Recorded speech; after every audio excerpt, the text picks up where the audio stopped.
The city of Vagard stood on 5 hills. A measuring pillar rose on each hill. In the mornings, the pillars hummed. Here, that hum served as a clock. People woke up to it their whole lives, and their whole lives they knew one simple thing. In Vagard, a person is judged by a single number, the number of measures in their channels. A measure is the amount of mana a body is capable of holding and channeling through itself. Below 50 measures, a person is called dust. 50 marks the beginning of the tin tier. Above that come flint and pitch. Above them stands amber. Above amber stands grain. And at the very top lies the tier known as the core. There were 6 people at the core level in the entire vault. Every child in every neighborhood knew their names. No one knew the name Rain Corvus. On the day of the channel's inspection, the courtyard of the Haldwine Academy was packed to the very walls. The inspection was held once a year. Everyone who had turned 17 passed through the pillar of measure. The number given by the pillar remained with the person forever. It determined who they would eat with, who they would sleep with, and where they would be buried. The pillar stood in the center of the courtyard, a black stone set in rings of white metal. The rings heated up from the mana of others and glowed as the candidate channeled his power into them. Ervil Dant was the first to approach the pillar that day. The House of Dant owned a third of the foundries in Weregard and half of the warehouses at the eastern gates.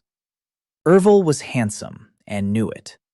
He climbed onto the platform without haste. He placed his palm on the stone and did not wait. The first ring flared up immediately. The second followed a moment later. The third blazed so brightly that the people in the front row shielded their eyes with their hands. The pillar rang out with a low note. Magister Olvin Cray raised his hand and announced the result. 2,400 measures, the amber tier, the 4th circle. The courtyard erupted. They hadn't seen anything like this in the Haldwine courtyard for 11 years.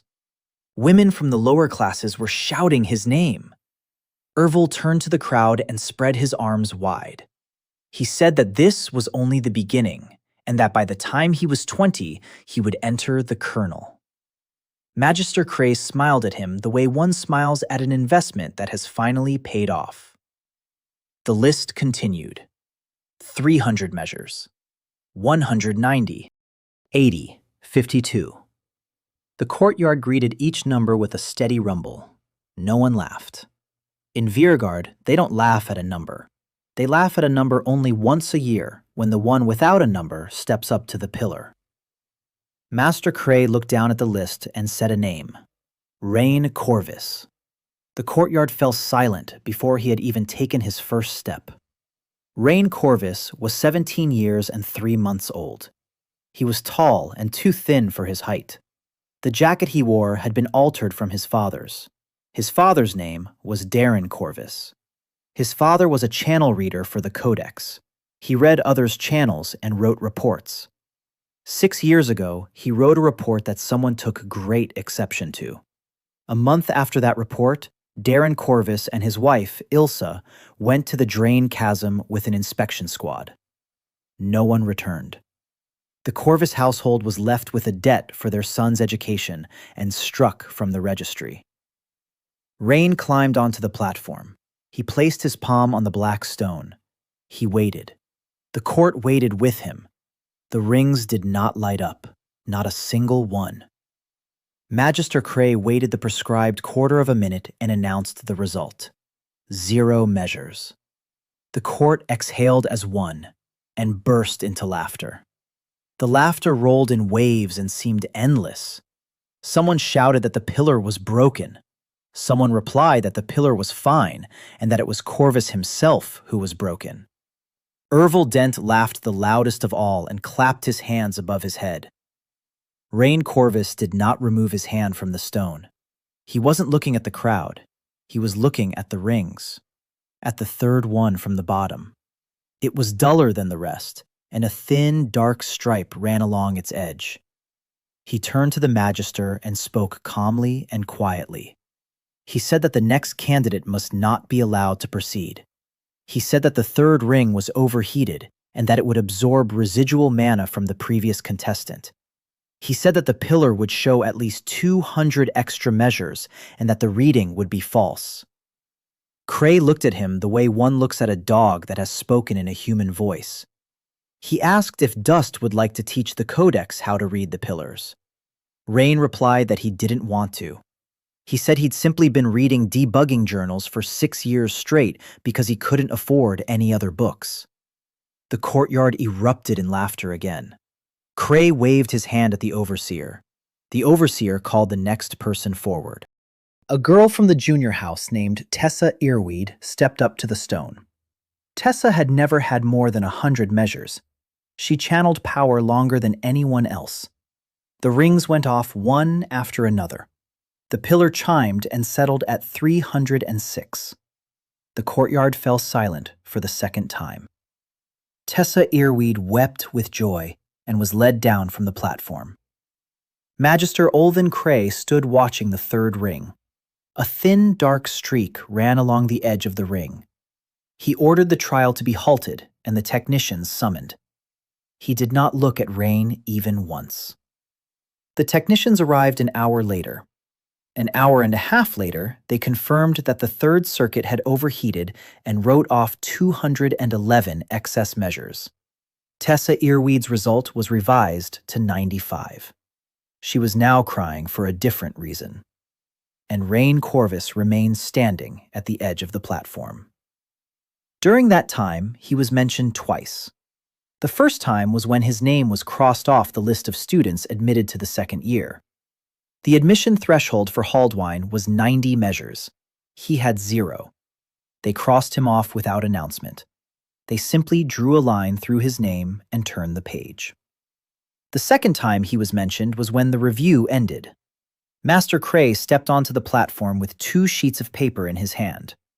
He announced that before closing the review, the Academy was required to announce the decision regarding academic work number 41.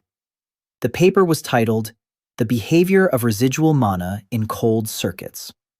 It had been submitted to the spring competition. It had won first place and was supposed to be sent to the compendium. Cray said that the paper had been signed by student Rain Corvus. Cray said that upon verification, the truth had come to light. He said that a student at the Dust level could not have conducted the measurements, which required access to dedicated channels.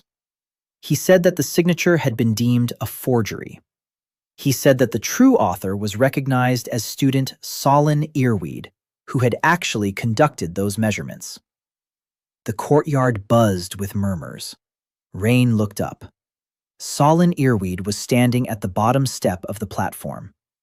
Solon was the only one who sat at the same table with him in the dining hall. Solon would bring him bread when he didn't have money for lunch. For 3 nights in a row, Solon had held a candle while Rain copied the tables onto clean paper. Now Solon was staring at the ground. Cray asked him if he confirmed the authorship. Solon replied that he did. He added that Corvus had helped him with the copying and that he was grateful for the help. The court erupted in applause. Tessa Earweed was his younger sister. Her score had just been cut by 2/3. The House of Earweed desperately needed a victory in something, anything. Rain didn't say a word. He clenched his left hand so tightly that his fingernails dug into his palm, and he didn't unclench it while Cray read the second sheet. The second sheet was a debt notice. The Haldvane Academy was demanding 1,400 kronas from student Rain Corvus for 6 years of tuition. House Corvus's debt had been deferred as long as the student remained on the rolls. The student has been struck from the rolls. The deferment has been revoked. Payment is due within 30 days. Cray lowered the sheet and added a personal remark. He said that Dust shouldn't have been studying here and that pity always costs more than calculation. The crowd dispersed slowly and with satisfaction. Rain Corvus was the last to step down from the platform. No one touched him until evening. They touched him at night. According to the Haldwane Charter, a student who has withdrawn is required to undergo a ritual of purification. They drain the remnants of another's training mana from him and erase the traces of academic seals. The ritual is performed in the lower courtyard by the wall. The place is called the Pit.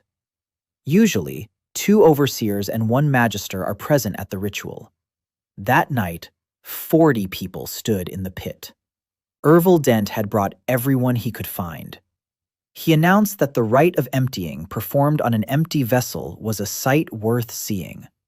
He declared that he would demonstrate what a 4th circled amber looked like up close. The overseers did not intervene. The House of Dent paid the Academy more than the rest of the city combined. Reyna was placed in the center of the pit. Ervil raised his hand. He said he wouldn't strike with full force and that he didn't want to dirty the courtyard. Then he struck with full force. The spell was called the White Nail, a shockwave of compressed air. It's the kind used against the armored creatures of the abyss. Reyna didn't even have time to raise her hands. The shockwave pierced her chest. And it vanished. It didn't knock him back. It didn't tear him apart. It didn't pass right through him. It just vanished, like water seeping into sand. 40 people in the pit fell silent at once. Ervil Dent stood with his hand raised, staring at his palm. And in the darkness inside Rain Corvus, something very old slowly opened its eyes. Ervil Dent lowered his arm and struck again. He struck not because he wanted to kill. He struck because he didn't understand. The second needle went to the same place as the first. Rain stood where he was. He didn't even waver. Someone from the back row said that Dant had missed. Ervil turned and locked eyes with the speaker. Then he planted his feet and began to weave in earnest. The white nail is the first thing Amber is taught. The second thing Amber is taught is called the stitch. The stitch severs ligaments and tendons along the body's natural lines. The code of the Codex forbids using it against a human. Ervil Dant wove the seam in 4 heartbeats. It grew cold in the pit. Someone tried to stop him. The overseer stepped forward and immediately stepped back. The seam entered Rain's chest and dissolved like the first 2. And then a voice spoke from within Rain. The voice wasn't like a voice. It was like the sound of ash settling. It said that the supply had been deemed sufficient.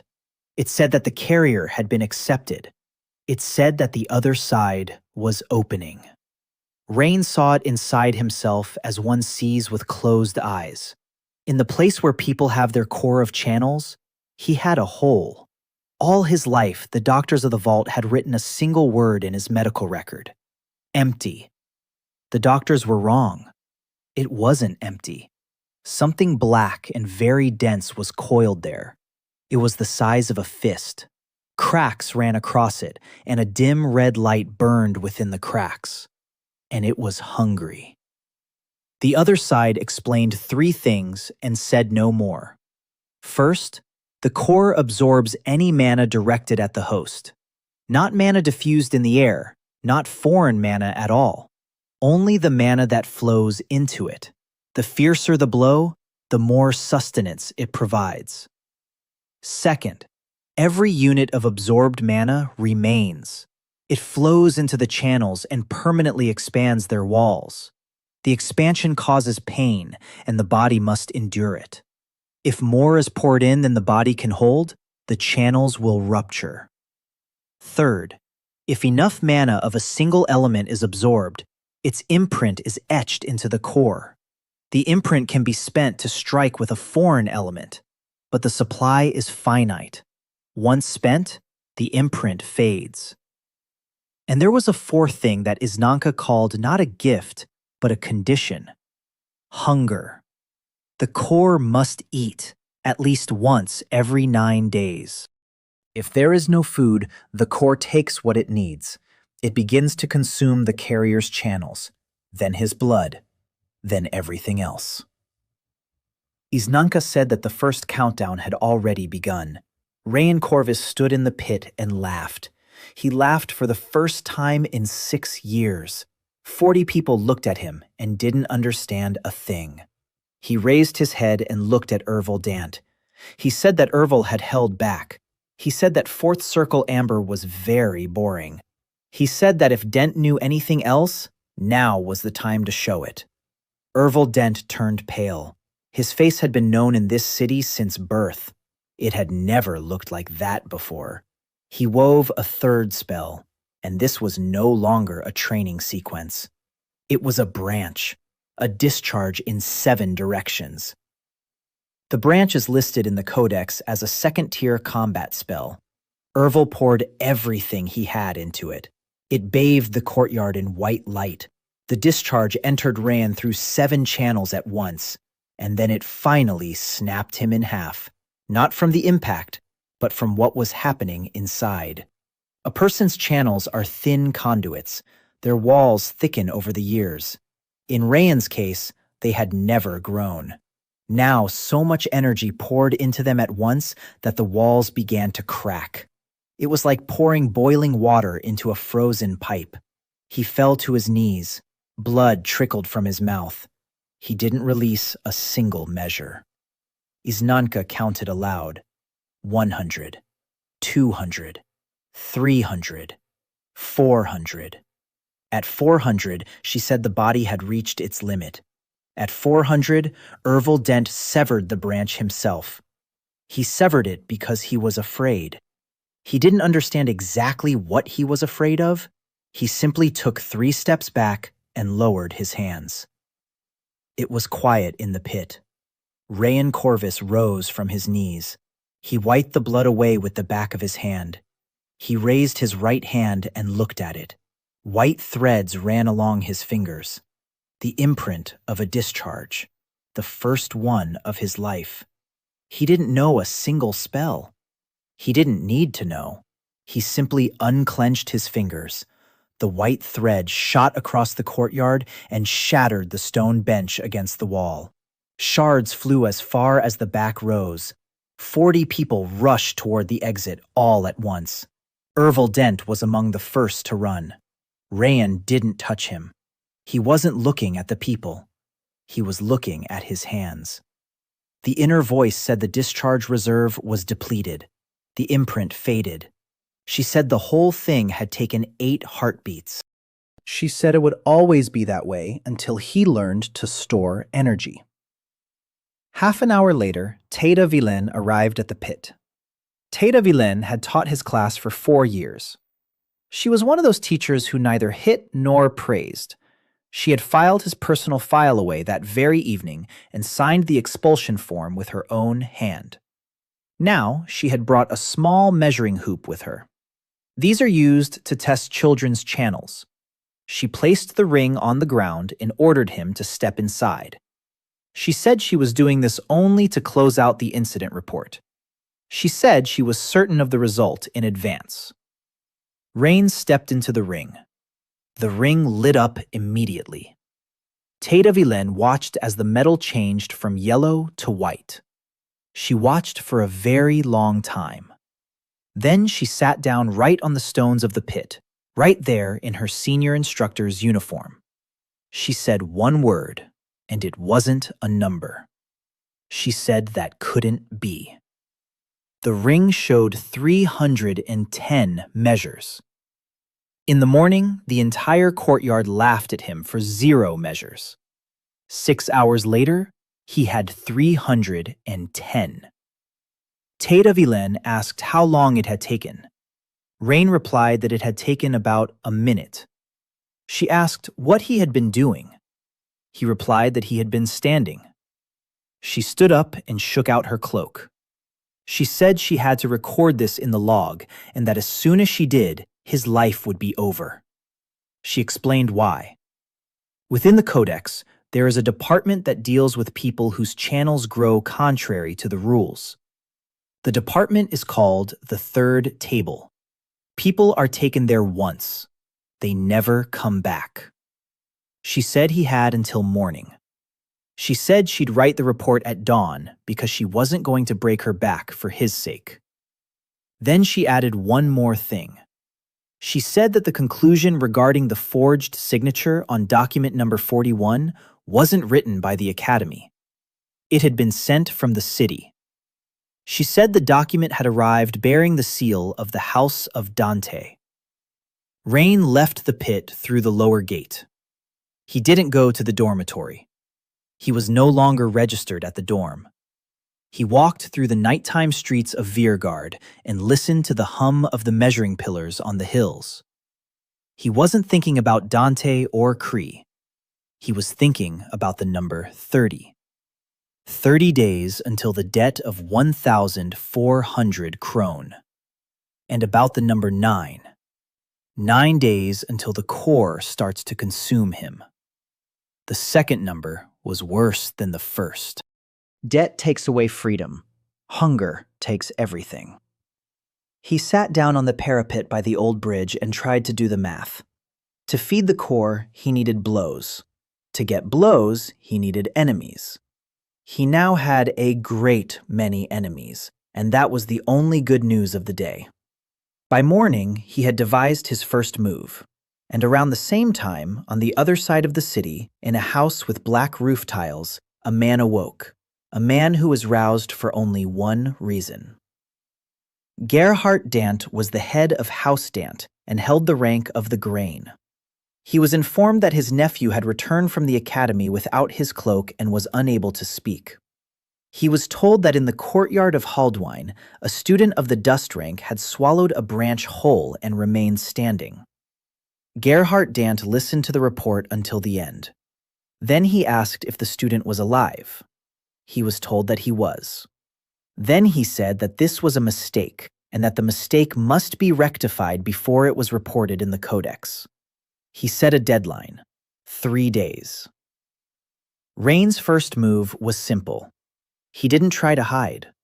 He came to the academy when the gates opened and sat down on the bottom step of the main staircase, in plain sight of everyone. He sat there as the freshmen filed by.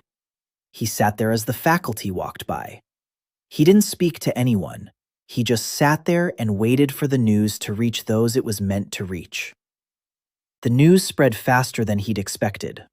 By noon, there wasn't a single person left in the Haldwine courtyard who hadn't heard about the pit. The story had become embellished with details. They said he had devoured 3 branches in a row.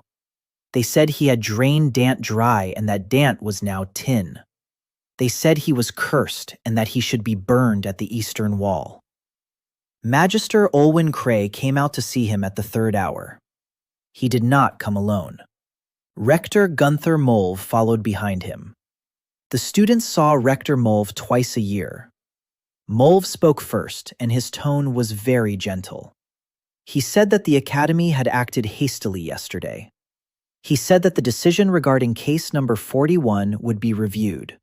He said that Solon Ervade's signature would be removed and Rain's signature restored. He said that the promissory note had been completely voided and that 1,400 kroner had been written off as a clerical error. He said that Rain would be reinstated to his 2nd year with full funding and a private room in the upper wing. He spoke at length and finally asked when the student was ready to resume his studies. Rain Corvus raised his head and looked, not at Molva. He looked at Olvin Cray. Cray stood half a step behind him and remained silent. Yesterday, this man had said that pity costs more than calculation. Rayan replied to the rector politely and briefly. He said he would not return. He said that yesterday he had been struck off the roster and that one is struck off only once. He said that the academy could keep for itself the room, the stipend, and job number 41. Molve didn't understand. He repeated the part about the upper wing. He repeated the part about the debt being written off. He began to explain that without the academy's seal, a graduate is not admitted to any of the Codex's services and that the path is closed in every direction. Rayan stepped off the staircase. He said that the path had closed yesterday and that he had survived it. He said that now the academy would just have to get used to it. He turned and walked toward the gate. The courtyard stood watching his back. Olvin Cray was watching too. He was a man of calculation, and he could think quickly. He realized that Dust's student had just, in front of witnesses, defied the rector. He realized that if this student survived, in a year his name would be worth more than the name of the entire academy. And he realized a third thing, that the report to the codex about yesterday's incident would have to be written personally. He stopped Mulva by the sleeve right on the stairs and said that the matter should not be settled with money. He said that the matter should be settled with paperwork. At that very hour, on the 4th floor of the House of the Codex in Vagar, Administrator Kylan Morn was reading the daily incident report. Kylan Morn held the rank of Zerna and oversaw all matters in the city related to violations of the Roussel order. The report was routine: a brawl at the foundries, a fire at a warehouse, a death from exhaustion in the lower market, and the 9th entry, the Haldwine Academy. A nighttime incident in the lower courtyard. A student on the expulsion list absorbed a second-level combat spell without any physical consequences. Kylan Morn read the 9th line 3 times. Then he summoned the secretary and ordered him to retrieve Darren Corvus's personal file. The secretary replied that Darren Corvus's file had been seized 6 years ago at the request of the 3rd table. Kylan Morn was silent for a long time. Then he ordered that the report not be sent to the capital until further notice. He said he wanted to see the boy for himself before others did. Meanwhile, Rain Corvus was walking through the lower market, counting the days. 8. 8 days until the famine. He had no money at all, nowhere to sleep, nothing to eat, and all of that was trivial compared to one task. He needed someone who would strike him with magic of their own free will. The first solution to this problem found him on its own. Solon Irvade was waiting for him by the meat stalls. He looked as if he hadn't slept for 2 days. He began speaking before Rain even approached. He said he didn't want to. He said that the day before the contest, people from House Dant had come to his home and placed his father's IOU on the table. He said the promissory note had been bought out on purpose. He said he'd been told to confirm his authorship and that, in return, Tessa's score in the review would be raised. He said that in the end, Tessa's score hadn't been raised but had been lowered, and that it had all been a joke. He said he was ready to go to the rector and retract everything. Rain listened to the end. He neither forgave nor accused. He asked about something else. He asked which circle Solon was in for the element of cold. Solon was taken aback and replied that he was in the 2nd circle of flint. Then Rain said something Solon hadn't expected. He said he needed Solon to strike him with everything he had, right here. Solon refused. He said it was madness. He said that a 2nd circle flint would kill a man without a vein. Rain replied that that was exactly what he was counting on. They went behind the meat stalls into the old cattle pen. Solon Irvade struck 14 times. The first 3 times he struck with half his strength, and it was obvious he was holding back. Then Rain said one thing to him. He said that yesterday, Solon had already chosen for him once. Now let him choose honestly. The 4th blow was delivered in earnest. A chill seeped into his chest like white plates. Rain kept his arms lowered. Each blow tore him open from the inside and stretched the walls of his channels. He fell twice. He got up both times. The other side kept count. By the 14th blow, Solon Irwade sat down on the ground because he had nothing left. And deep within Rain lay a complete imprint of the chill. The first imprint he hadn't spent right away. He picked up a rusty barrel hoop from the ground and clenched it in his palm.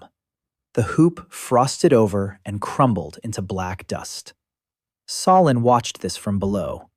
He was the 2nd skeptic in 2 days, and he was breaking differently than Teira Willen. Teira had sat down because she couldn't believe her eyes. Solon sat down because he had realized a simple truth. He realized that betrayal wasn't a pitiful man. He realized exactly who he had sold out in exchange for his father's receipt. He asked how many measures Rain had now. Rain answered honestly. He replied, 940. Over the course of the evening, he had tripled in size, and at that very moment, it grew dark beyond the pen's fence. There were 7 of Gerhardt Dant's men. They did not come in the house's colors. They came in the gray cloaks of mercenaries. The leader carried an 8th circle smola, and in Wereguard he was known as Vert the Lopsided. Vert was paid for the body, not for a conversation. He didn't ask any questions.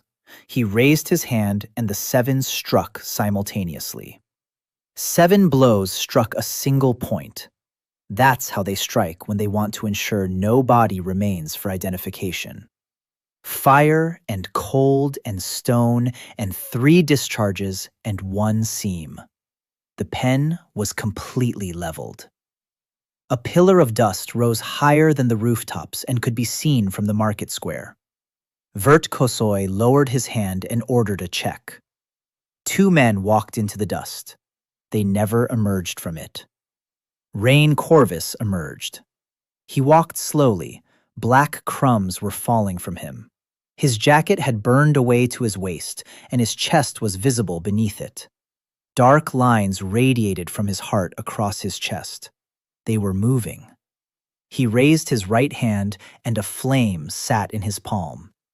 It wasn't his flame. It was the fire of the mercenary who had struck first. That mercenary stared at his own flame in a stranger's palm and couldn't move. Rain threw the fire back, once. What followed was quick and ugly. Vert Kosoy was an experienced man and understood the rule before the others did. He shouted for them to stop attacking. He shouted that this thing devoured everything thrown at it and that they had to use metal. He was right, but it was too late. Of the 7, 3 had metal weapons. 3 rushed in for hand-to-hand combat. Rain met them with the chill of Solin Ervade. He didn't know how to cast spells. He simply unleashed everything at once, and within 2 paces around him, the ground turned white and brittle. The first one stepped into that zone, and his legs snapped under his own weight. The second one stopped, and that's what killed him. Rayen grabbed the third one with his hands. He didn't strike. He held him.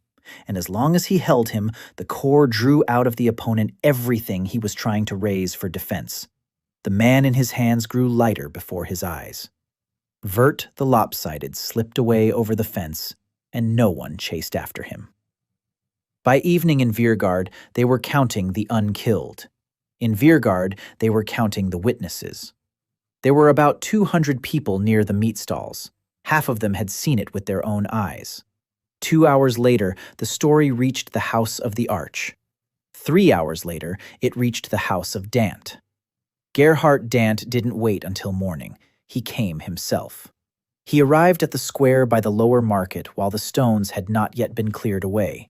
He was short and gray-haired and walked the way people walk who are never in a hurry to get anywhere. The step of the grain, the second circle. There was only one like it in the city. The crowd parted around him like water. He looked at the smashed enclosure. He looked at the bodies that hadn't yet been taken away. Then his eyes found Rayen. He said he wouldn't talk about his nephew, or about the review, or about job number 41. He said it was too late to talk about that. He said that 5 of his men had died today, that the House of Dant was not the Academy, and that here, scores were settled in only one way. He issued a challenge by right of blood. The right of blood in the Codex is older than the Codex itself. The challenged party cannot refuse if they are lower on the hierarchy than the challenger. Rayen Corvus stood at just over 1,000 myrrh, dust on every leaf. Gerhardt Dent held 11,000. Refusal was not an option. The crowd retreated another 10 paces, and it grew very quiet. And then Rayen laughed for the second time in his life. He said he accepted. He said he accepted with gratitude. He said it in such a way that Gerhardt Dent, for the first time in 30 years, stopped mid-step. The fight began without a word. Gerhardt Dent wasted no time on a test strike. He struck with whatever it was that the House of Dent used to hold the city. The element of the House of Dent is a discharge. He raised his hands, and the sky above the lower market turned white. It wasn't a spell, it was a wall. 11,000 measures converged on a single point, indiscriminately and formless, because form is unnecessary against the dust. Rain Corvus took the blow head-on, and it was then that he realized what Isnanka hadn't told him. She had said that the body had to hold up. She hadn't said what would happen if it didn't. His meridians snapped in the 4th second. He felt it like fabric tearing in his fist. Blood poured from his nose, his ears, and his eyes. He fell to one knee. The wall didn't end. Isnanka was counting, and there was nothing good about her count. 1,600, 2,000, 2,400, and at that point she said the vessel was breaking down. She suggested he break off the absorption. Rain Corvus did not break it off. He remembered a conversation. He was 11 years old. His father was poring over cold loop blueprints and explaining to him why pipes burst in winter. His father said that a pipe doesn't burst because of pressure. A pipe bursts because the pressure is static. If you push the water further, the pipe will withstand twice as much. Rain Corvus stopped holding back. He opened up. He let the discharge pass right through him and into the ground. The channels ceased to be vessels and became channels, exactly what they were called. The ground beneath the lower market rose in a hump and burst open. Gerhardt Dent blocked the blow and recoiled. For the first time. He looked at the ground at his feet. Steam rose from the crack, and Rain was getting to his feet. He rose very slowly, swaying, but he was getting to his feet. And the entire charge that had passed through him remained in the core. The other side called out a number. 3,900 measures. The amber step. The first circle. In 2 days, from nothing. Gerhardt Dent understood everything correctly and immediately. He was not a seed by inheritance. He tried to leave. The right of blood works both ways, and he knew it. He took 9 steps back. Rain Corvus raised his right hand. White threads ran across his palm. It was the element of the House of Dant. Taken from the House of Dant. In front of 200 witnesses. He spoke a single phrase, and by morning it had spread throughout the city. He said that it was now his. The discharge shot across the square. Gerhardt Dant raised a shield, and the shield was sound. The shield would have held amber from any circle. It did not hold Dant's own element against his own 11,000. Gerhardt Dant was thrown into the wall of an old butcher shop, and the wall collapsed inward. He survived. He lost 3/4 of his energy channels, and at his age, that is irreversible. The grain stage ended for him on the cobblestones of the lower market. The crowd did not shout. The crowd stood still. Rain Corvus approached him and crouched down beside him. He did not finish him off. He asked one thing. He asked who had ordered the verdict against Darren Corvus 6 years ago.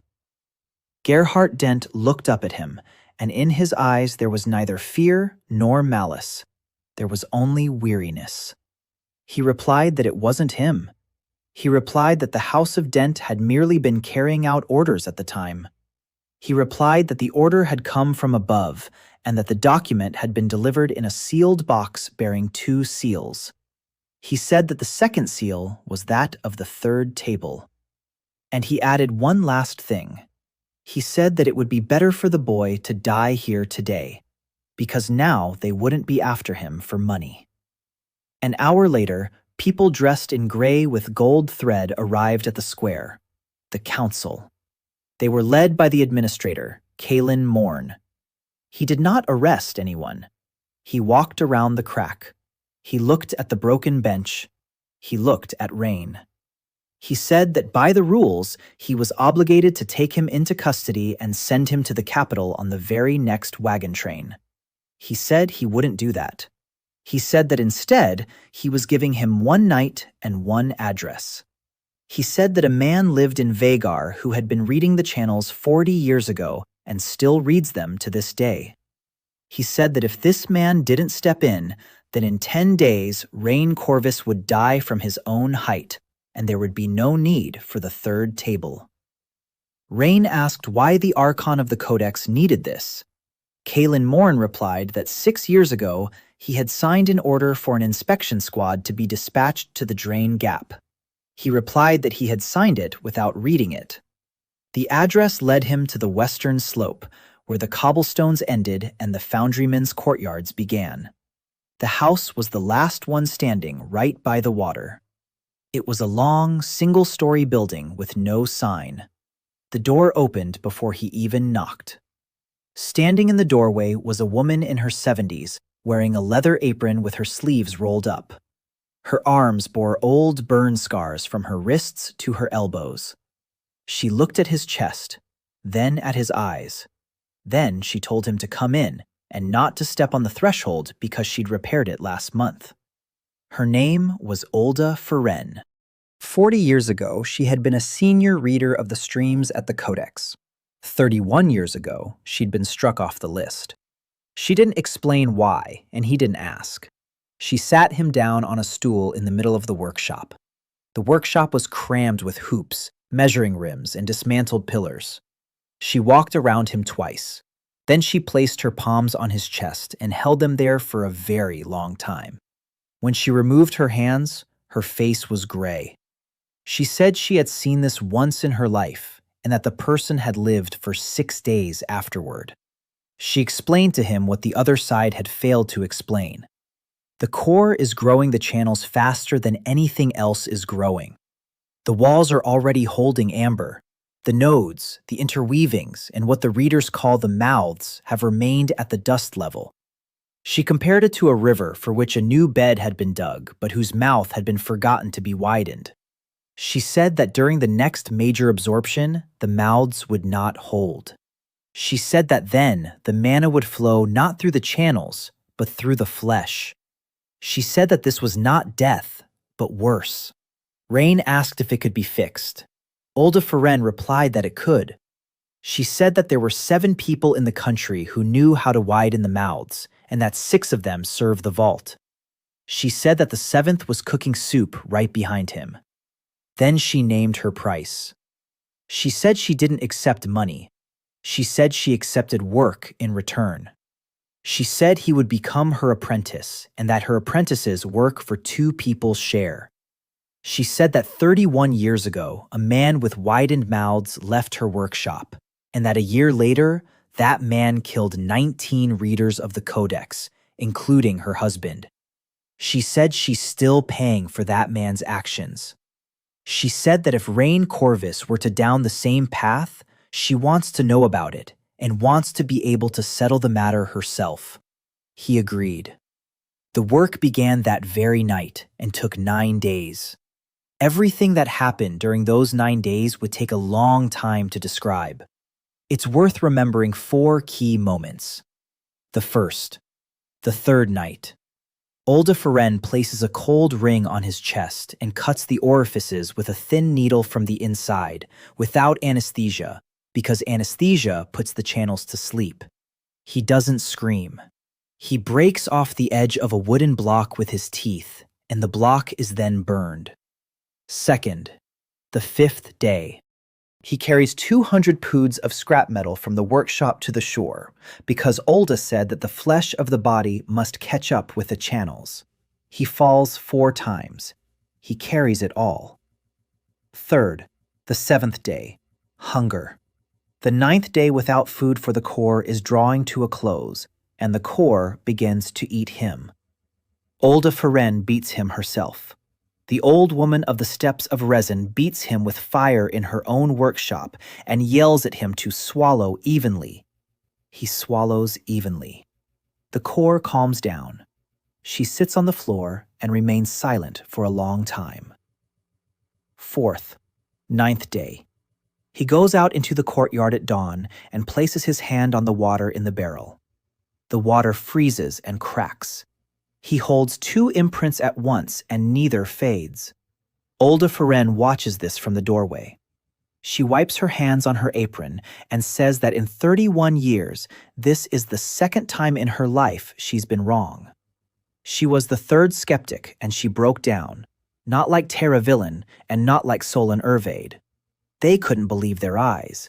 She believed it right away and yet still didn't want to believe it. Between these flashes, she explained to him how the world works in a way they hadn't explained it in Haldwine. She said that all the mana in the country comes from the faults. The faults are cracks in the ground, and there are 109 of them in the country. Creatures crawl out of the faults. Inside the creatures lie cores. A creature's core is pure mana in solid form. The council buys up the cores according to an inventory and distributes them among the houses and colleges. A house receives cores.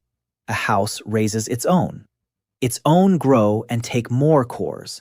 The circle is closed, and there's only one way in, the academic seal.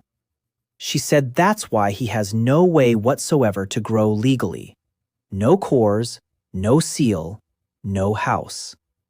She said he had only one commodity, and that this commodity was very rare.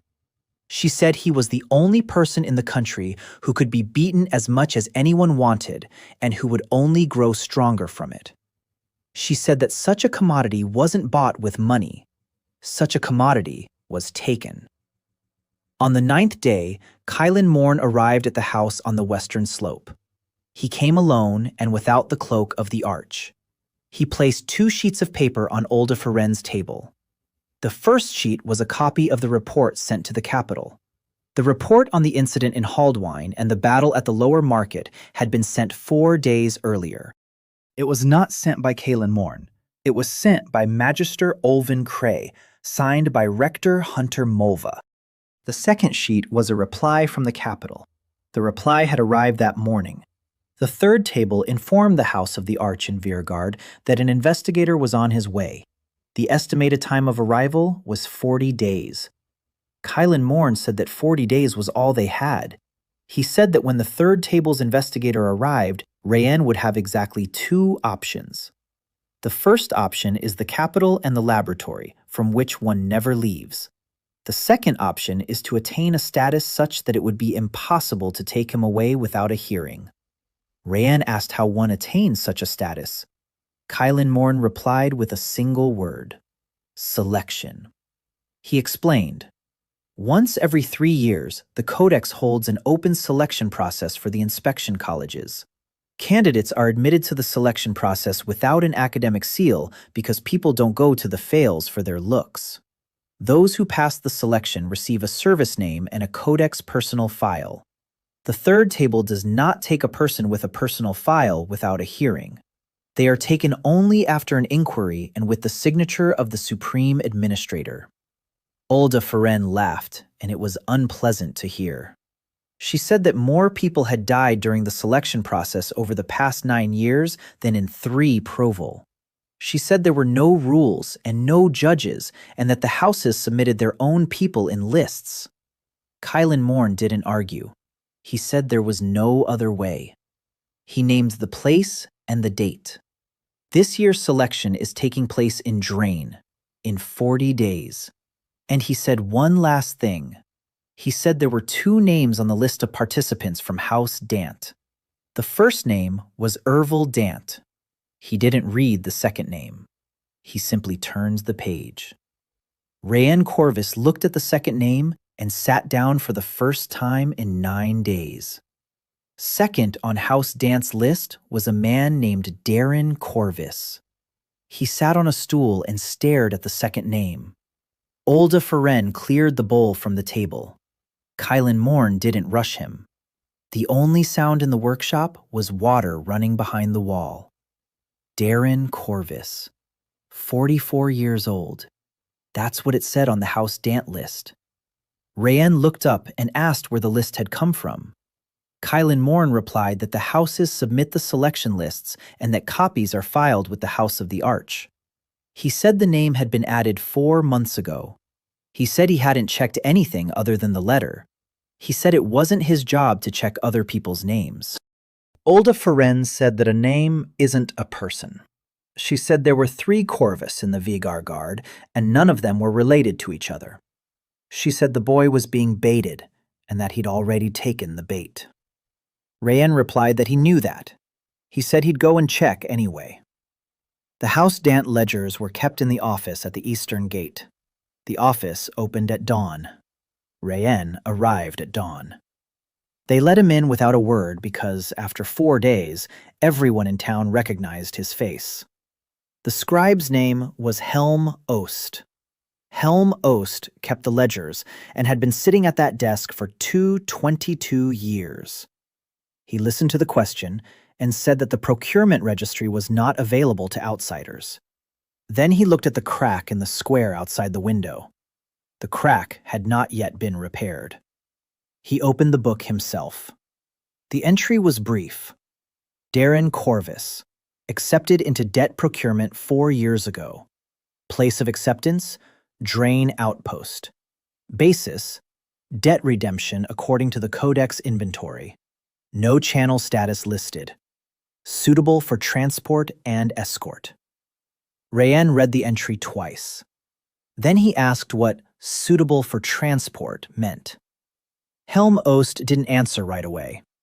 He said that recruits without channels cost less than mules and more than mules at the same time. He said that a person without channels doesn't corrupt others' mana when near them. He said that such people are hired to carry creature cores, measured rims, and anything else that cannot be placed near a gifted one.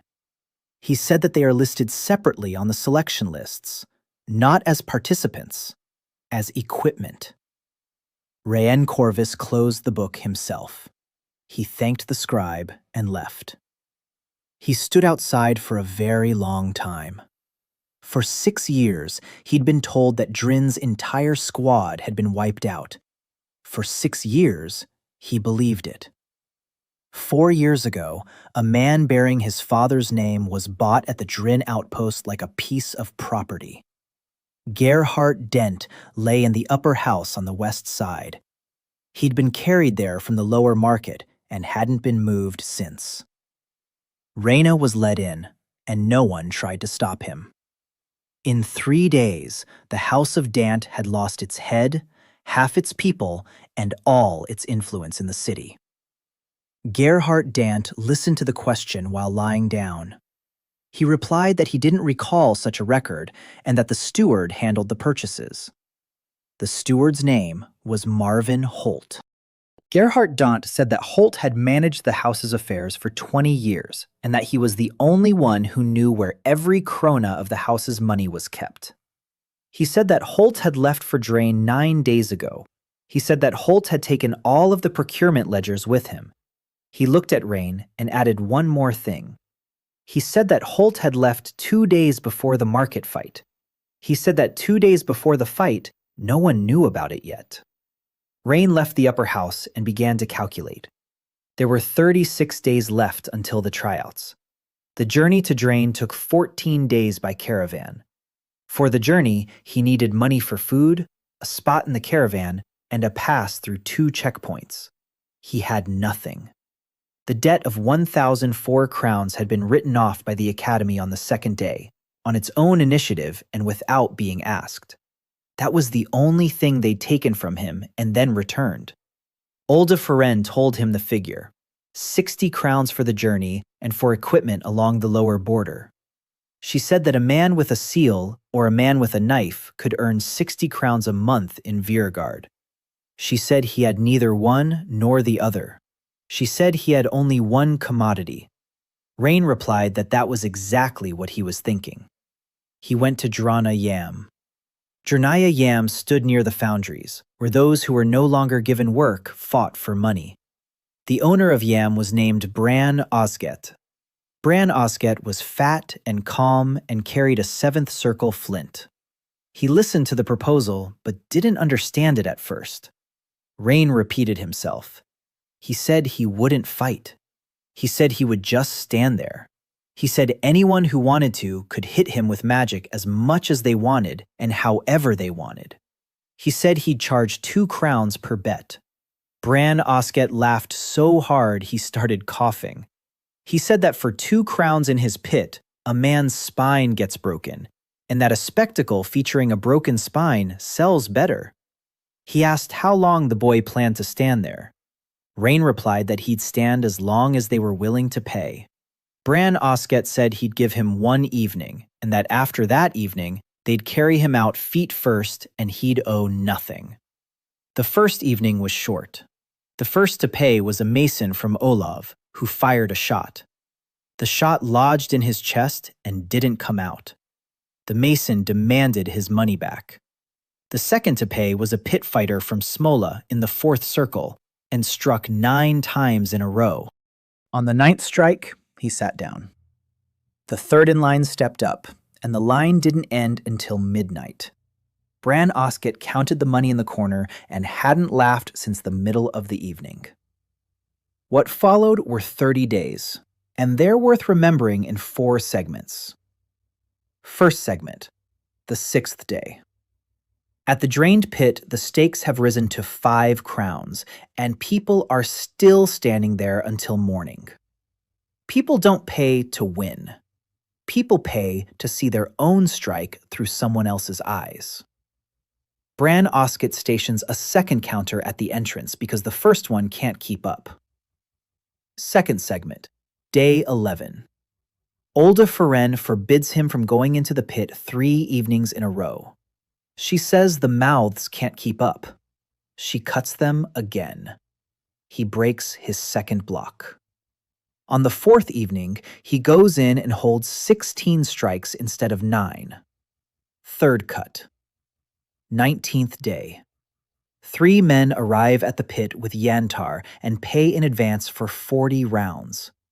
They aren't spectators. They were sent, and they take turns beating him to a pulp without pause. He stands for 2 hours. He doesn't fall. He emerges from the pit with 4,800 measures and an imprint of a stone he hadn't had before. Fourth segment, the 27th day. He no longer takes money for the first bet. He takes it for the second. He gives the first one away for free because almost no one leaves after the first one. Bran Osket was the 4th skeptic that month, and he broke differently than all the others before him. Tara Villain couldn't believe her eyes. Solon Ervade realized who he had sold out. Olda Feren believed it immediately, but didn't want to believe it. Bran Osket counted the money. He broke slowly and in his own way. On the 29th day, he closed the pit to all other fights. He said he'd been selling broken spines for 20 years, and that this was the first time he was selling something he didn't understand himself. He said he'd seen everything in this city. He said he'd never seen a man who made a living by getting beaten up. Then he put a bag on the table and said that was his cut. There were 190 kron in the bag, 3 times more than was needed. Rain took 60 and pushed the rest aside. He said he was taking his share. Bran Osket looked at him, put the bag away, and from that day on stopped calling him boy. Success wasn't measured only in the pit. On the 30th day, Ran was met at the foundries. There were 12 of them, and they weren't mercenaries. They came dressed in the colors of House Vale. House Vale was second in the city only to the dance, and after the lower market, it had become first. The eldest was named Ansel Vale. He held the grain and was 20 years younger than Gerhard Dant. He made no threats. He proposed a deal. He said that House Vale would buy Rain Corvus's time from him. He said that in 1 year, the house would ensure him a level of growth that others wouldn't achieve in 10. He said he was ready to place all the house's gifted individuals at his disposal so they could work on him on a schedule from morning till night. He said they would be fed to their fill. He said that in return, Rain Corvus would join House Vale as a purchased. He uttered that word calmly. Recruit. The same word appeared in the registry next to Darren Corvus's name. Rain refused. Ansel Vale accepted the refusal just as calmly. He said he understood. He said that there weren't two houses in Viergard anyway. He said that now there was one house and one man in Viergard, and that things couldn't stay that way for long. Then he mentioned something Rain didn't know. He said that the registration lists for the selection in Drain closed 10 days before the start. He said that an application without a house and without a seal could only be submitted through the outpost administrator. He said that a man named Marvin Holt had been serving as the outpost administrator in Drain for 4 years. He smiled and said the path was clear. The caravan set out at dawn. Olda Ferenn came out to see him off at the gate.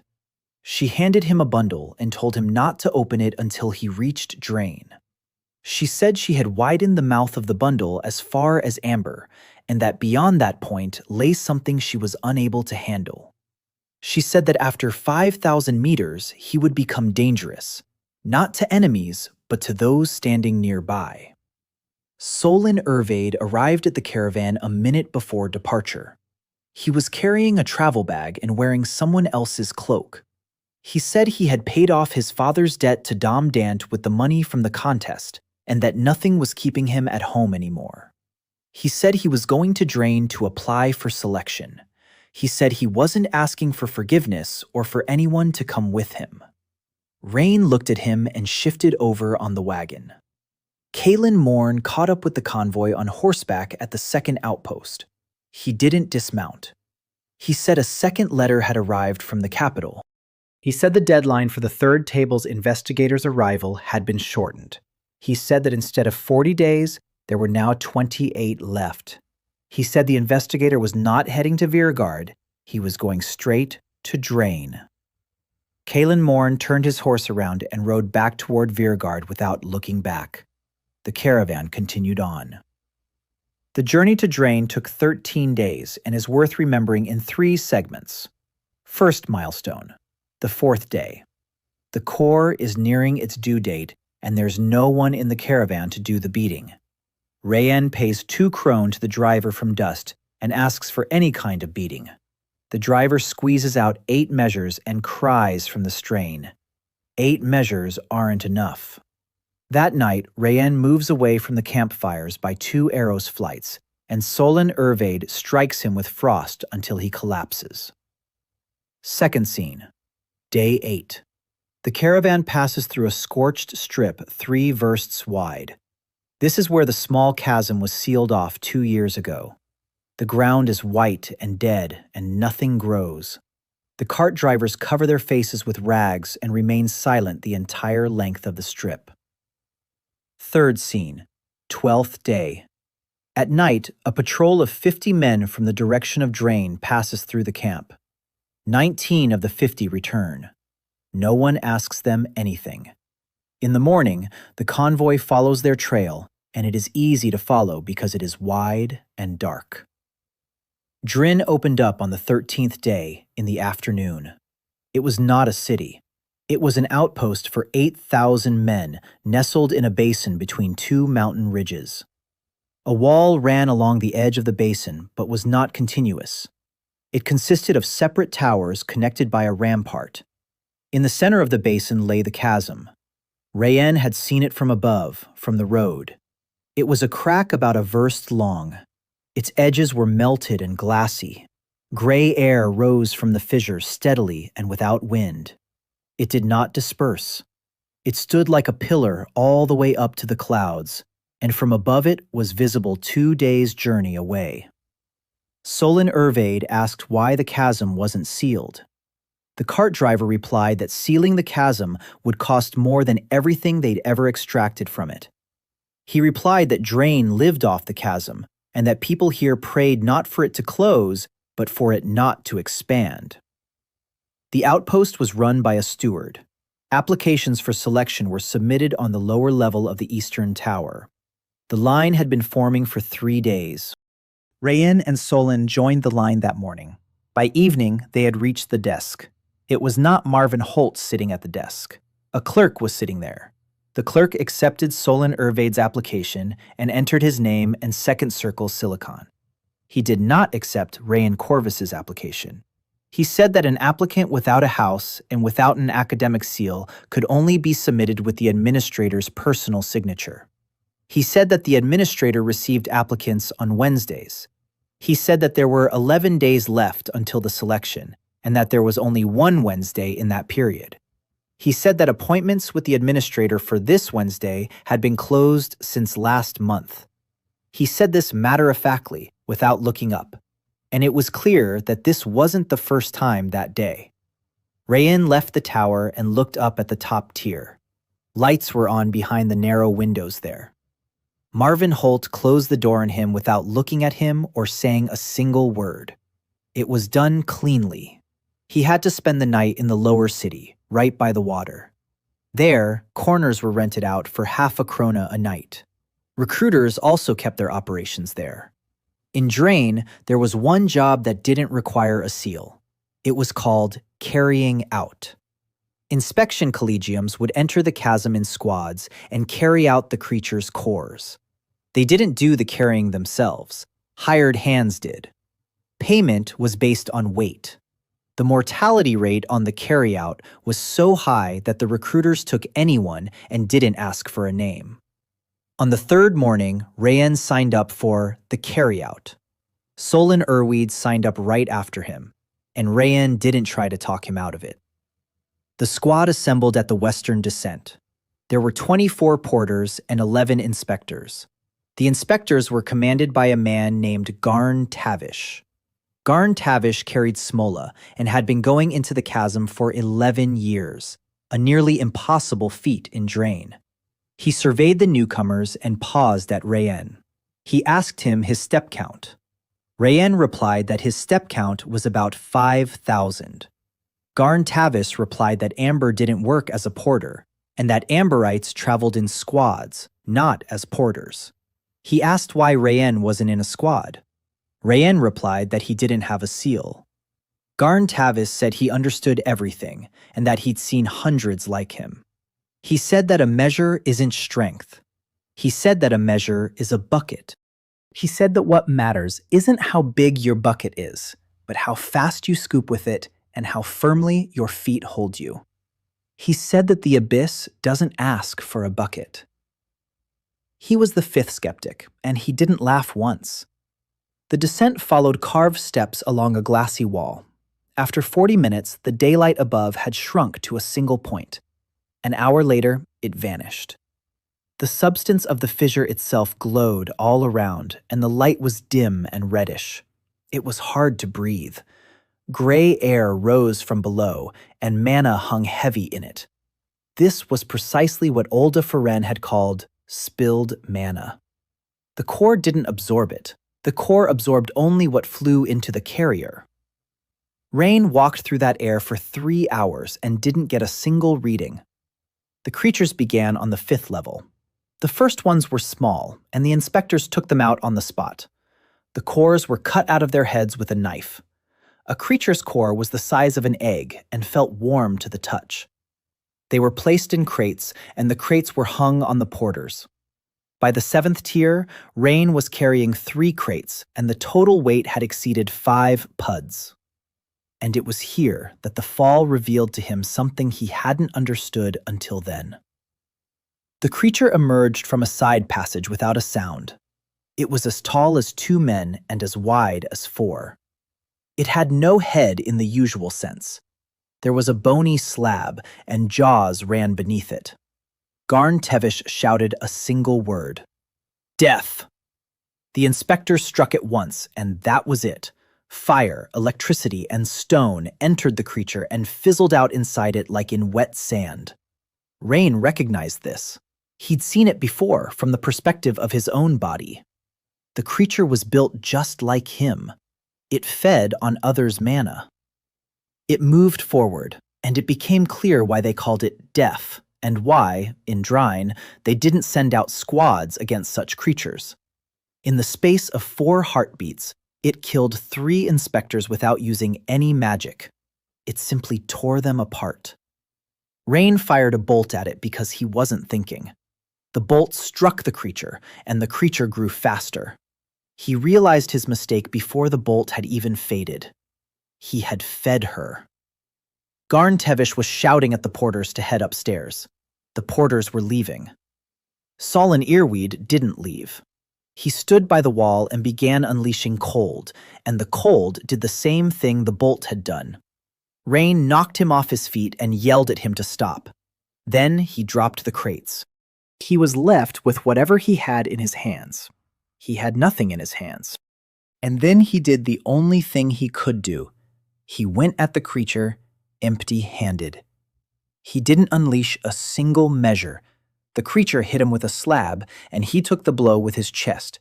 It sent him flying 9 paces into the wall. The bones in his left shoulder shattered. He got back up. He went in empty-handed again. The creature struck and got nothing. It didn't understand. It was built like him and knew how to feed, and for the first time it had encountered food that gave nothing back. On the 3rd close encounter, Rain moved in tight. He placed both palms on the bone slab, and he didn't strike. He began to take. The creature's core and his own core aligned, and between them arose the same force that exists between 2 vessels of different heights. This lasted 7 heartbeats. The creature sat back on its hind limbs and collapsed onto its side. Everything poured out of it. Rain stood over it, trembling. The other side spoke a number, 6,400 measures. And she said a second thing. She said that an imprint had settled in the core, one that no human possesses. The imprint of a deaf creature, the ability to absorb. He cut the core out of it himself. The deaf creature's core was not warm. It was cold and heavy, and nothing glowed within it. Garn Tavis looked at it while sitting on a rock and clutching his lacerated thigh. He said that in 11 years he had seen 4 deaf ones, and that all 4 times he had walked away and lost people. He asked how.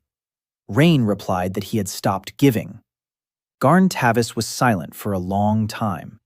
Then he said that the measure was indeed a bucket, and that he hadn't been wrong about that. He said he'd been wrong in thinking he knew all the ways to draw. 19 out of 35 made it to the top. They handed over the cores to the receiver at the western descent. The receiver counted the crates and wrote out the blank. He picked up a blank core, set it back down, and said he didn't accept such items. He explained that blank cores were processed separately through the outpost administrator. He noted that, according to the codex, 400 crowns were paid for each blank core listed on the inventory. He added that the administrator accepted deliveries on Wednesdays. Rain Corvus put the cold core into a bag and headed for the eastern tower. He walked through the lower city, covered in both his own blood and that of others, and he was 6,400 meters heavier than he had been that morning. 2 men in the colors of House Dant stood at the tower gates. They wouldn't let him inside. They said the steward had left to inspect the distant towers and would return for the selection. Rain didn't argue. He raised his head and looked up at the upper tier.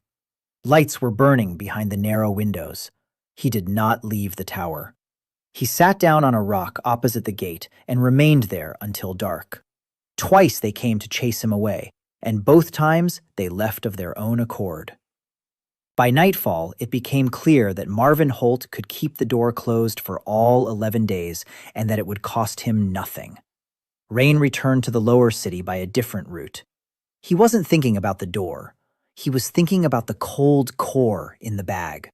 Olda Feren had ordered him not to unwrap the bundle until he reached Drin. He unwrapped it that very night. Inside the bundle was a leather case, and inside the case was the object he'd seen in her workshop and had mistaken for a pipe fragment. It was a dead vein.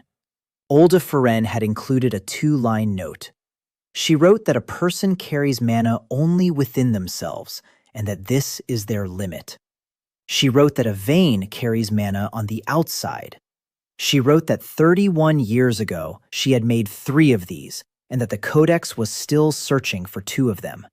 The vein was as long as a forearm and weighed as much as a good axe. Nothing glowed inside it. It was made of the same cold substance as the core of a dead creature. Rain sat with it for the rest of the night and grasped the essential point. The vein produced nothing. The vein merely held. He could pour into it what he had taken and draw it back out whenever he wished. His own limit lay in the mouths and the body. The vein's limit lay solely in its volume. In the morning, Solon Ervade brought news. The lists of participants had been posted on the Eastern Tower. Solon Ervade was listed as number 62. 2 people were representing House Dant. First was Ervel Dant. Second, on a separate line without a number and listed under property, was the name Darren Corvus. Rain went to see for himself. The line was written in the same handwriting as all the others. There was a note next to the name, Inventory Keeper, and a second note, Access to all levels. Solon asked what that meant. Rain replied that it meant the person would be taken to the abyss. He added that those going deepest of all were not participants. Those who carry the crates go the deepest. The selection process in drying was organized as follows. 3 days. The first day covered levels up to the 5th, with a tally based on the weight of the cores carried out. The second day covered levels up to the 8th, with a tally based on rarity. The third day was the final level and the final tally. There were no rules inside the abyss. There were no judges inside the abyss either. All deaths during the selection process were recorded as accidents in the Proval, and over the course of 9 years, more people died under this classification than in the 3 cave-ins at the distant outposts combined. Rayen realized one simple thing. He didn't need Marvin Holt's signature to get into the Proval. He needed it to get into the selection process. But during the selection days, even his father would enter the abyss during the selection days, and that was enough. Over the remaining 9 days, he did 3 things, and they're worth remembering in snapshots. First snapshot, second day. He descends into the abyss alone to the 3rd level and doesn't take a single core. He's looking for small, death ones. He finds 2. He pulls them out with his hands and pours everything he's taken, not into himself, but into the blind vein. The vein takes it and doesn't give back a single drop until he commands it to. Second snapshot, day 5. He determines the vein's limit. The vein holds about 3,000 measures, and at 3,000 it begins to heat up. He holds it under running water and brings it up to 3,800. At 4,000, the substance cracks, and he dumps everything into the ground. He memorizes the number, 3,800. Third cut, the 7th day. He learns what Olda Feren feared. He takes 2 imprints at once, the discharge from the drained pit and the chill of Solen. He brings them together in the core and holds them together. The body reacts to this just as it would to a burn from within. He does this 11 times, and on the 11th try, the 2 imprints merge into one. Neither a discharge nor cold emanates from his palm. Something else emerges.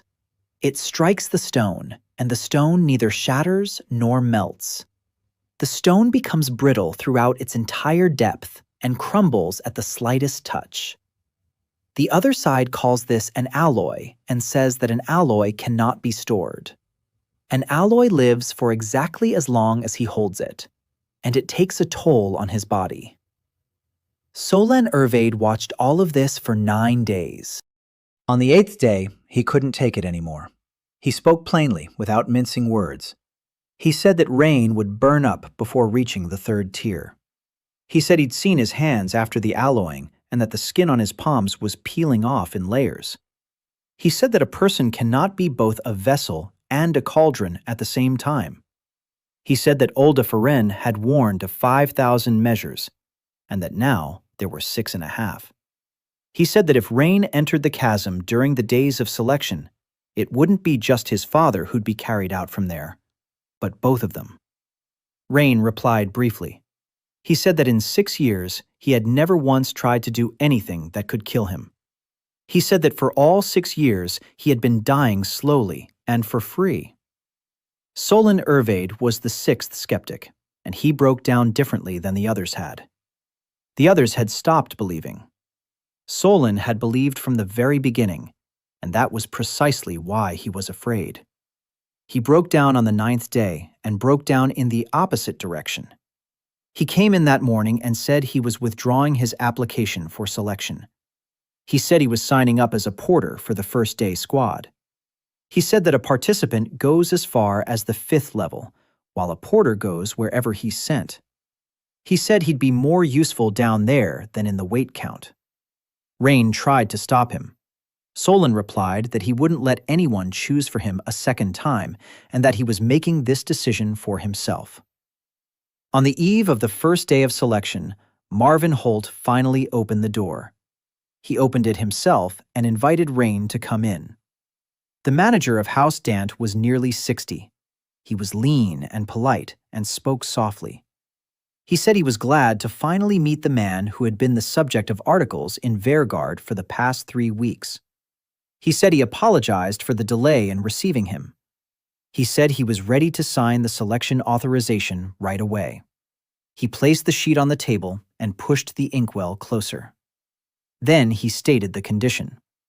He said that the signature came at a price. He said that House Dant would accept a cold core from a mute creature in exchange. Rain asked why House Dant wanted a mute core. Marvin Holt replied that he did not discuss house affairs. Rain asked something else. He asked who had added the entry with the name Darren Corvus to the property section. Marvin Holt answered without hesitation. He said he was the one who added it. He said the recruit had been on the house's roster for 4 years, that in those 4 years he'd never been selected for the selection process, and that this was the first time his name had been included. He said this calmly, looking him straight in the eye. And that's when Rain Corvus realized that the door had been kept closed to him not to keep him out. It had been kept closed so that he would come on his own, see the entry, and do what he was doing now. He asked a third question. He asked if this man was alive. Marvin Holt replied that the equipment listed in the inventory was in working order. Rain placed the cold core on the table. Marvin Holt signed the clearance form and sprinkled sand over his signature. He said that participant Rain Corvus was listed as number 114. He said that was the last number on the list. Then he escorted him to the stairs, and on the stairs he said one more thing. He said that House Dant held no grudge against the lower market. He said that the head of the house was old and that the house had long needed a new head. He said he was grateful. He said it calmly and politely and returned to his desk.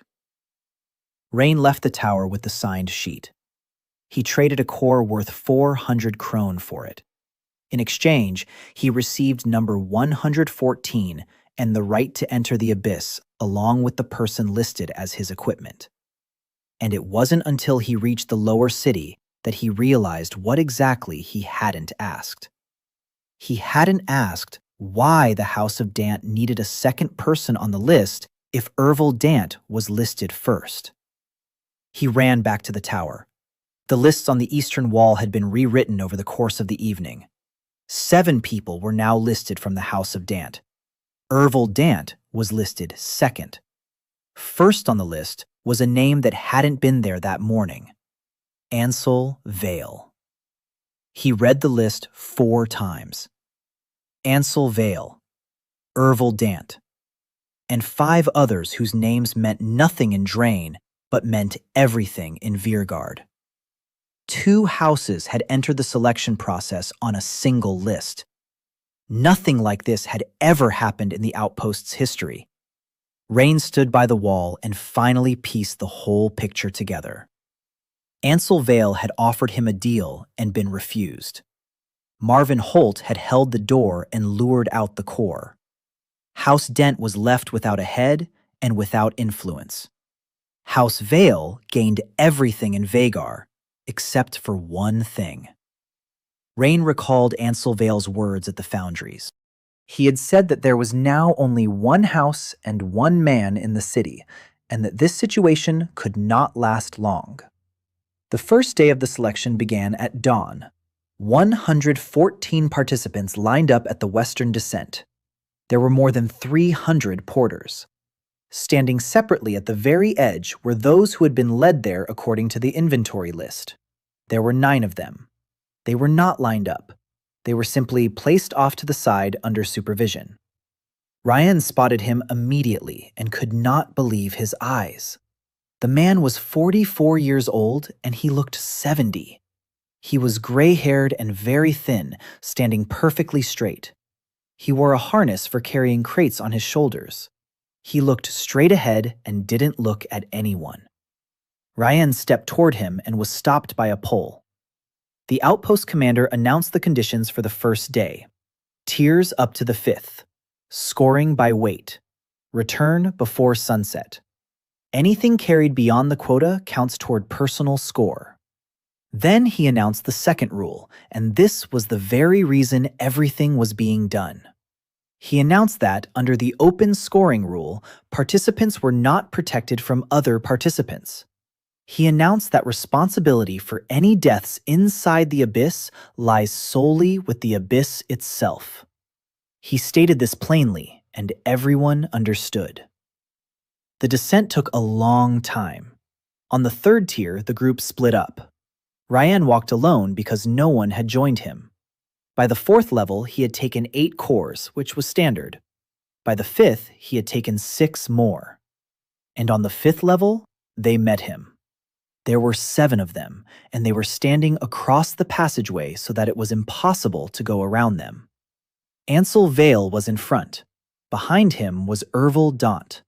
Behind them were 5 others, each measuring a little over 3,000 myrrh. Ansel Vale said he didn't care for long conversations underground. He said he'd made an offer in Veergard and that the offer still stood here. He said the House of Vale was ready to take him on as a recruit under the previous terms. He said that joining the house was the only way to get out of here on his own 2 feet. Ryan refused a second time. Ansel Vale nodded as if he'd received the expected response and took a step back. And the 7 struck. It was done skillfully, and it was done by people who knew everything about him. They didn't strike one after another. They didn't strike hard. They struck lightly, constantly, and on schedule. 2 held the discharge with a thin thread. 2 pressed down with a stone.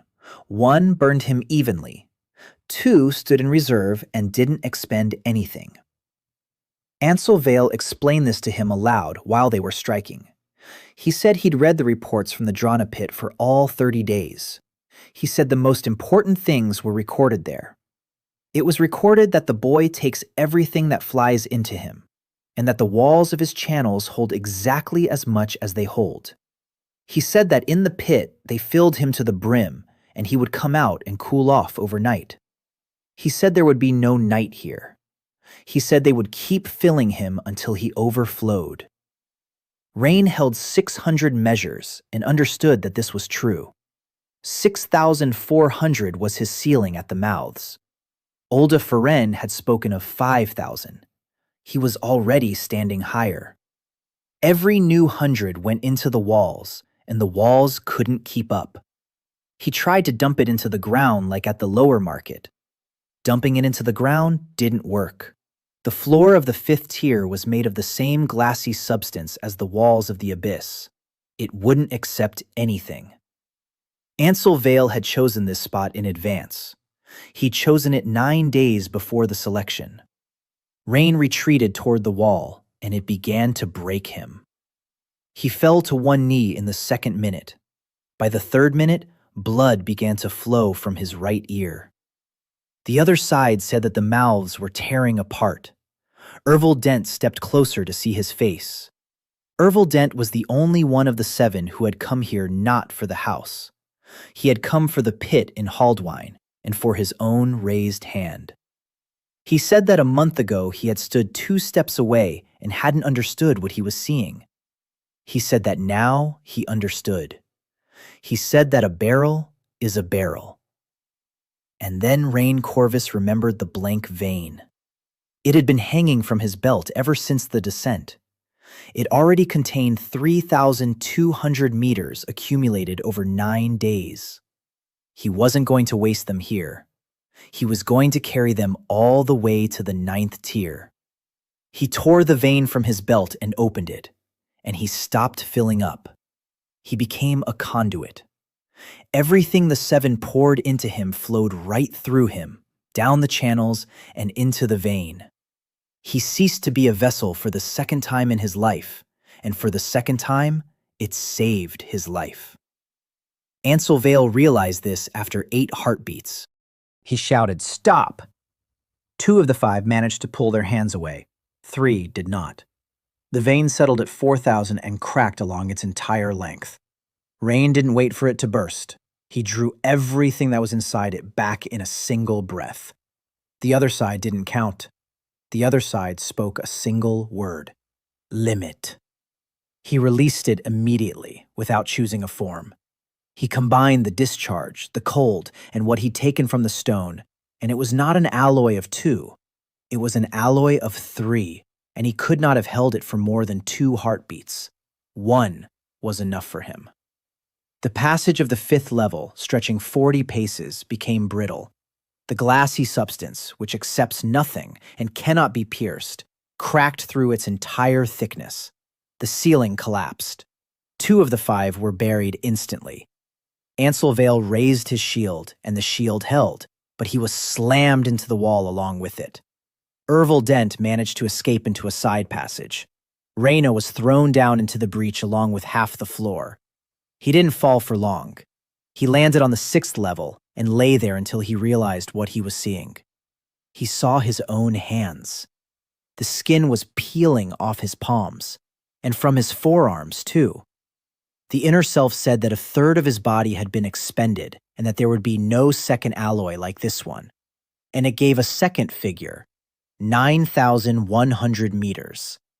He crossed Amber entirely in a single minute and stopped at the 7th circle. He made his way up by sunset. He climbed the western slope along with the last of the porters, and there wasn't a single spot left on it. The entire garrison was standing at the reception desk. Of the 7 from the House of Vale, 3 emerged. Ansel Vale walked out on his own 2 feet and was led to the upper tier. That same evening, he withdrew his application from the selection process and left Drin that night. For deaths inside the chasm, accountability lay solely with the chasm. He had chosen that rule himself.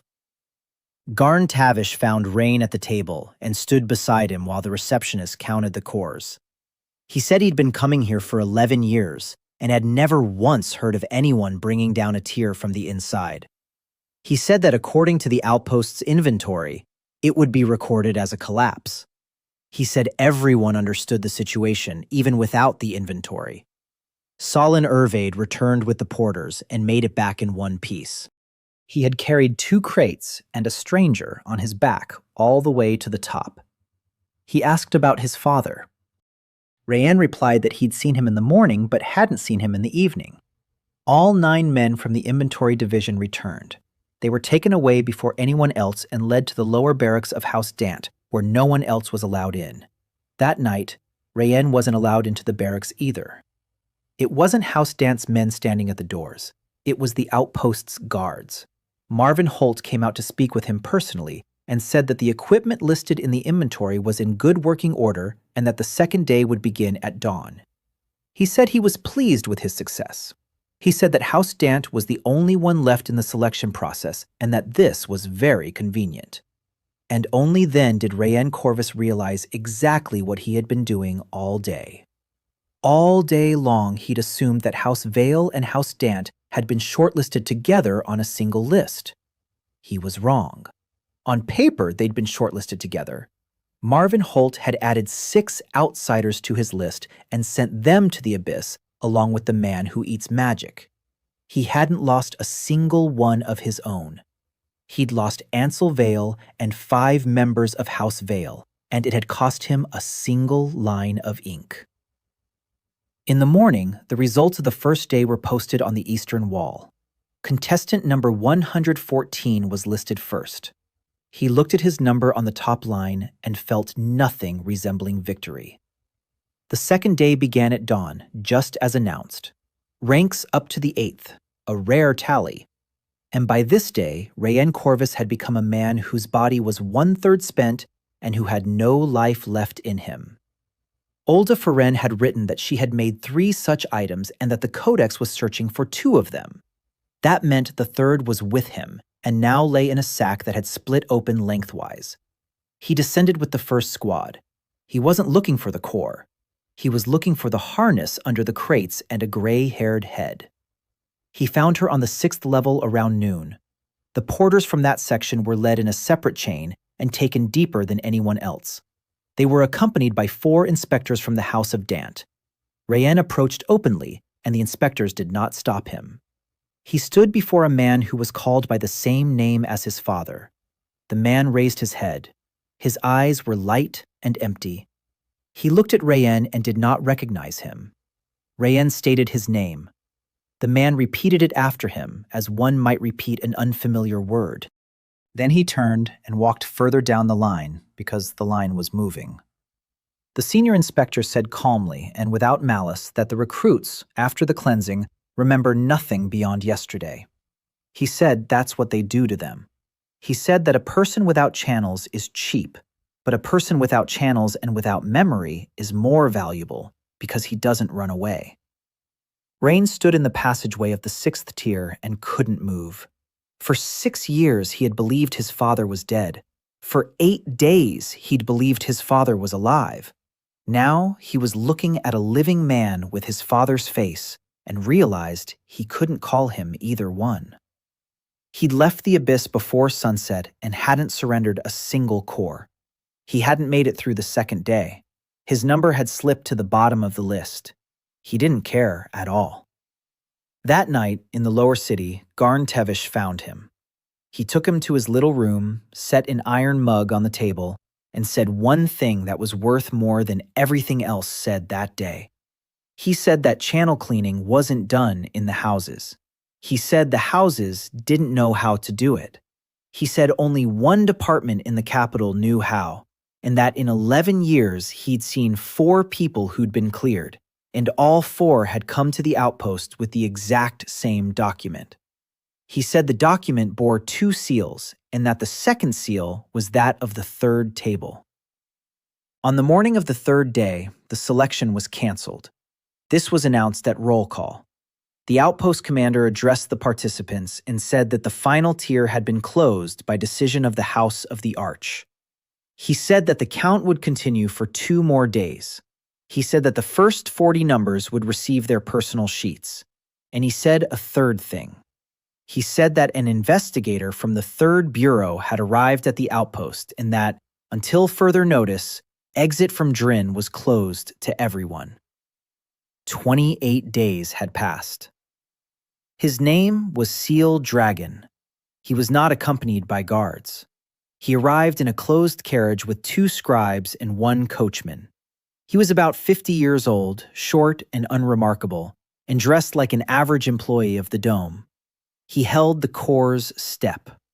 There were 6 such individuals in the country. Reyna was brought to him that same day to the upper level of the Eastern Tower. Marvin Holt left the room on his own and closed the door from the other side. Seal Dragon offered him a seat.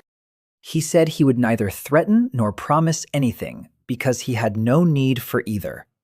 He said that in 6 days he had read everything in Drain. He recited his numbers to him without error. 0 measures at the review, 9,100 on the 5th tier. He named the number of days between those figures, 39. He said that in the records of the 3rd table, such a surge occurs twice in 100 years, and that both times ended the same way.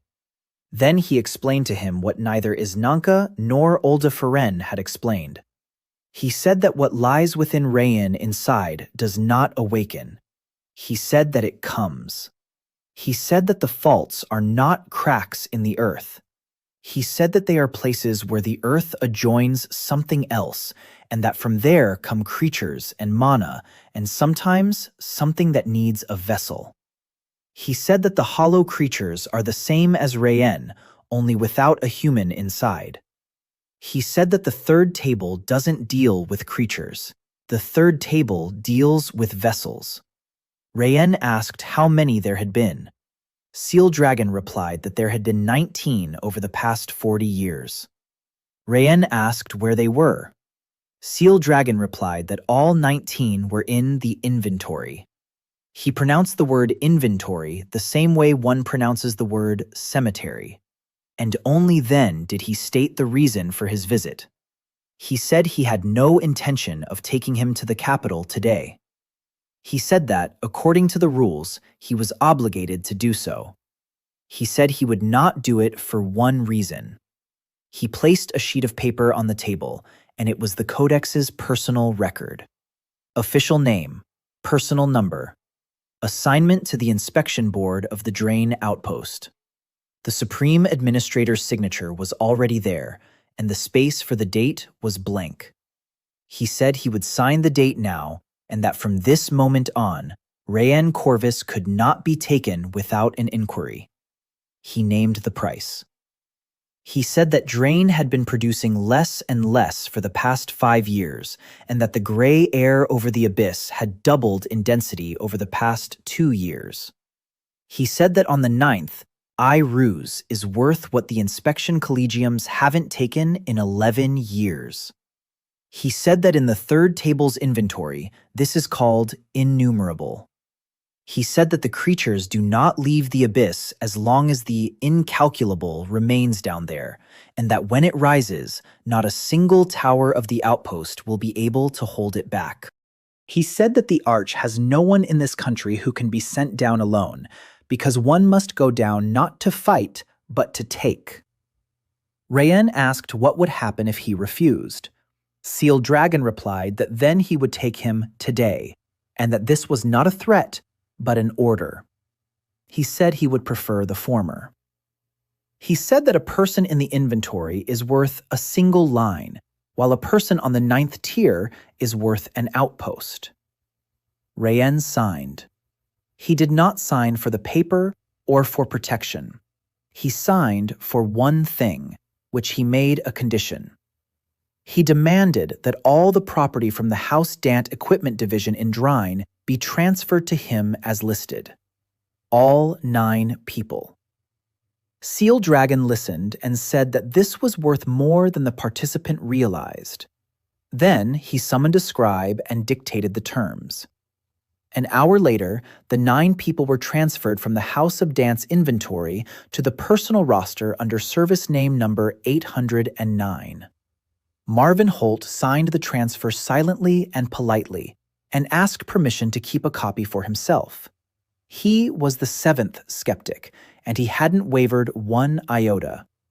He simply put the paper in a folder and thanked them for their cooperation. He was the first to leave, and that was the only thing about him that had changed in all those days. That evening, Rayen led the 9 out of the House of Dant barracks. Solon Ervade took them to the lower city and rented a house on the water for them. The man with his father's face walked in chains out of habit, though the chains were no longer on him. Olda Feren arrived in Drain 6 days later in response to a summons from the council signed by Seal Dragna. She entered the house on the water, looked at the gray-haired man, and said that she had witnessed the riverbed cleanings twice, and that neither time had anyone returned afterward. She said she would try. She said it would take months and that she couldn't promise anything. The personal letter was in Rayen's inner pocket. He had received what he'd been traveling 40 days for, and on that very same day, he found himself with 9 people to feed, a teacher to pay, and a deposit he now owed. Garn Tevish congratulated him and explained what the registration meant. He said that the personal letter from the inspection board was not a guarantee. He said it was a place in line. He said that now Rayen could not be arrested without an inquiry and could not be refused passage down. 2 days before the descent, Seal Dragon summoned him a second time. He was alone, without scribes, and did not offer him a seat. He placed a folder on the table and opened it. Inside the folder lay a personal file seized from Virgard 6 years ago.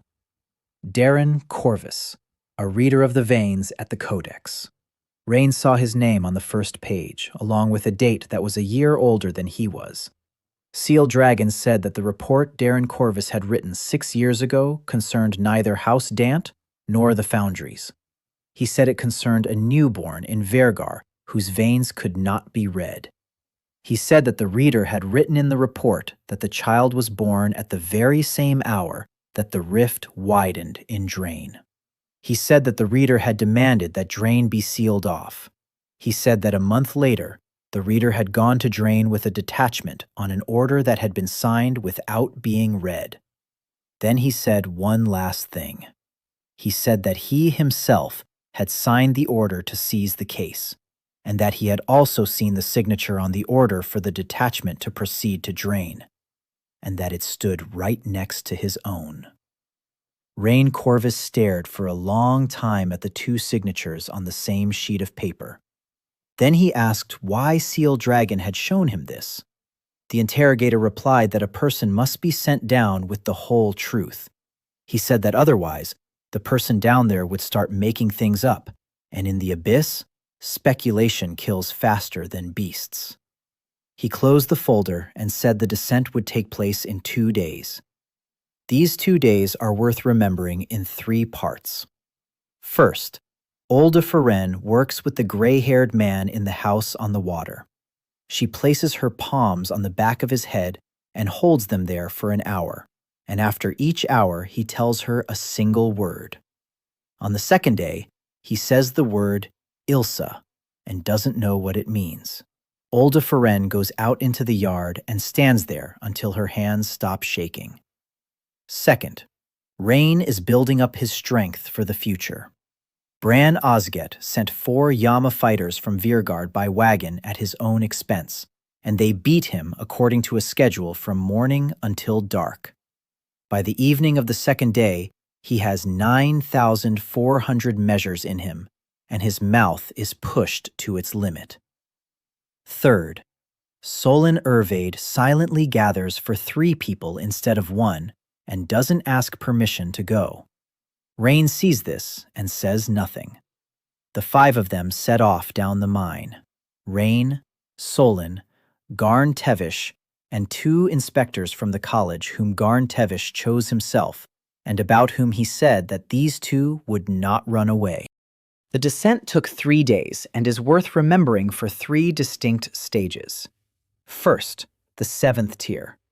The creatures here don't move one by one, but in swarms. Garn Tavis leads the group not by fighting, but by flanking, and teaches Rayen the main rule of the depths. He says that you must move quietly when going down. He says that whatever you unleash down there comes back to you from below, doubled. Second, the 8th tier. The walls are no longer glassy, they become soft. A guard named Helvin touches the wall with his hand, and the wall grabs him by the elbow and won't let go. Garn Tavis cuts off his hand himself, doing it in a single stroke without pausing for even a second. Third, the border of the 9th tier. There are no creatures here. There is absolutely nothing alive here, and this is worse than anything that came before. The gray air does not flow from below upward, but from above downward. It flows there like water down a drain. The ninth tier turned out not to be a tier at all. It was a basin half the width of the stronghold. Rayen saw no vault above it. He saw no bottom either. Running along the rim of the basin was the substance he'd touched with his hands up above. Cold. The very same substance from which Olda Feren's blind vein and the core of the blind creature were made. Here, there were mountains of it, and in the center of the basin sat the incalculable. It was the size of Drin's eastern tower. It had no form that could be named. It most closely resembled a fused mass of creatures, stone, and that same cold substance. It did not move. It did not breathe.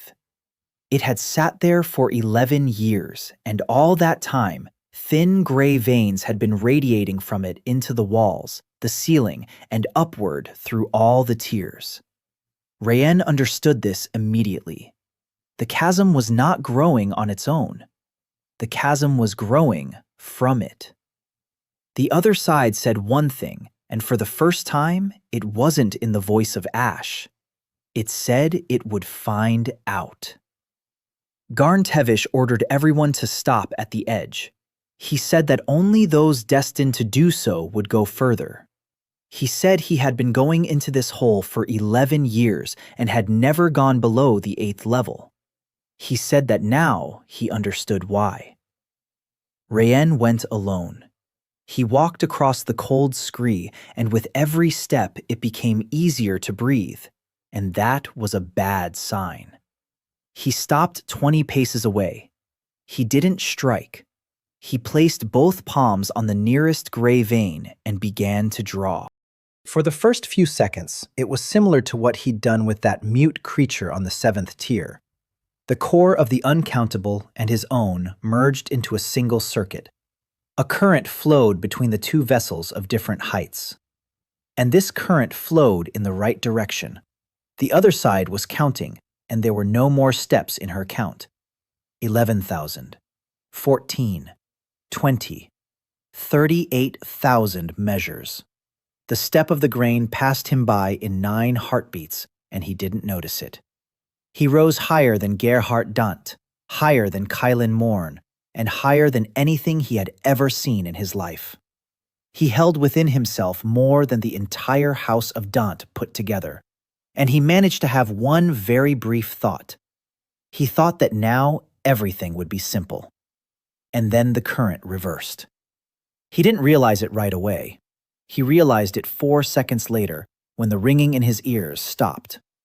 The rule he'd applied for 39 consecutive days had no exceptions. Between two vessels of different heights, the fluid flows from the larger to the smaller. All this time, he had been the larger vessel. He had been the larger vessel for Ervil Dunt, for Solon Ervade, for Gerhardt Dunt, and for the 7 on the 5th tier. Here, he was the smaller one. The uncountable had sat in this vessel for 11 years, gathering within itself everything the abyss had given him. 38,000 measures were but a drop compared to what lay within him. And it finally found a path out. Rain arched his back. 38,000 left him in a single breath. He jerked backward, but could not pull his palms away. It was not he who held his palms. His hands were held by what sat inside Reyna himself. The other side offered no resistance. The other side reached toward it. It recognized it. It was going home. Then the mouths gave way. Olda Feren had cut them with a needle for 9 days and taught him that the throat of the channel must not be torn. Now, everything that the innumerable had decided to pour into him was flowing back through him, and the mouths gave way one after another. He heard it like wet fabric tearing. He screamed for the first time since that night in Haldwine's pit. Dorm Tevish ran 11 paces across the scree. He struck Rain with his shoulder and knocked him off the vein with all his weight, and they rolled together across the cold stones. Their palms tore away, the current cut off. And instead of Rayen, the gray vein took the one who happened to be closer. Garn Tavis didn't have time to say anything or raise his hands. 11 years of life drained from him in half a second. He died before he fell, and there was neither pain nor surprise on his face. Solon Earweed and 2 inspectors dragged Rayen out of the scree. The innumerable did not follow them. It did not budge an inch. It had received what it had been sitting here for 11 years, and now it knew the way. It took 2 days to climb back up. They carried out Garn Tavish's body. That was the only thing they brought out of the abyss. Next, it's worth noting 4 sections. First, the second level. Rayen can't walk on his own. Solon Earweed and the inspector drag him along, linking arms, and he weighs as much as a boy. Second, the western descent. Out of habit, the receiver approaches with the inventory, looks at them, and tucks the inventory back under his arm. Third, the first night up top. Olda Feren reads his channels and says nothing for 2 hours.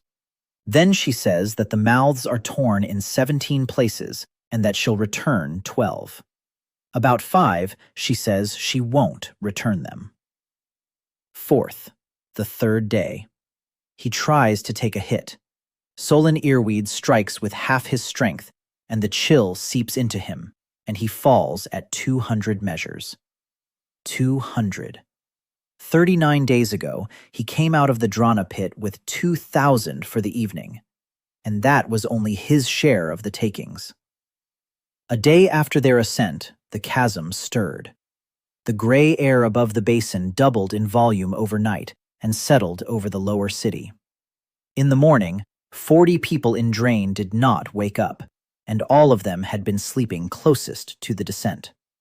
By evening, creatures emerged from the chasm. Not one by one, and not in a single wave.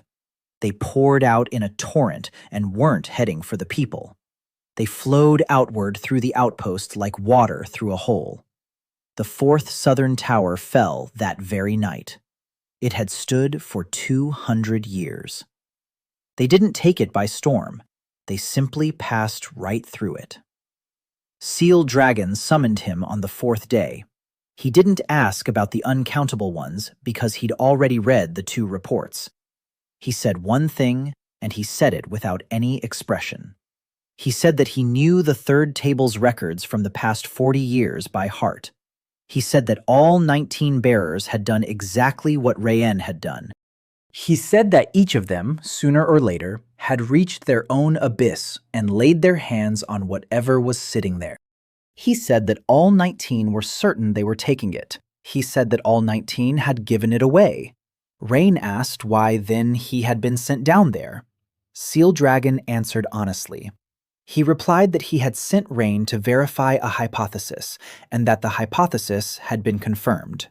He said that he now had the final page of the case file, and that he would finish writing it and send it to the capital. He said that the 20th line of the inventory was almost complete, and then he said what he had called Rain for.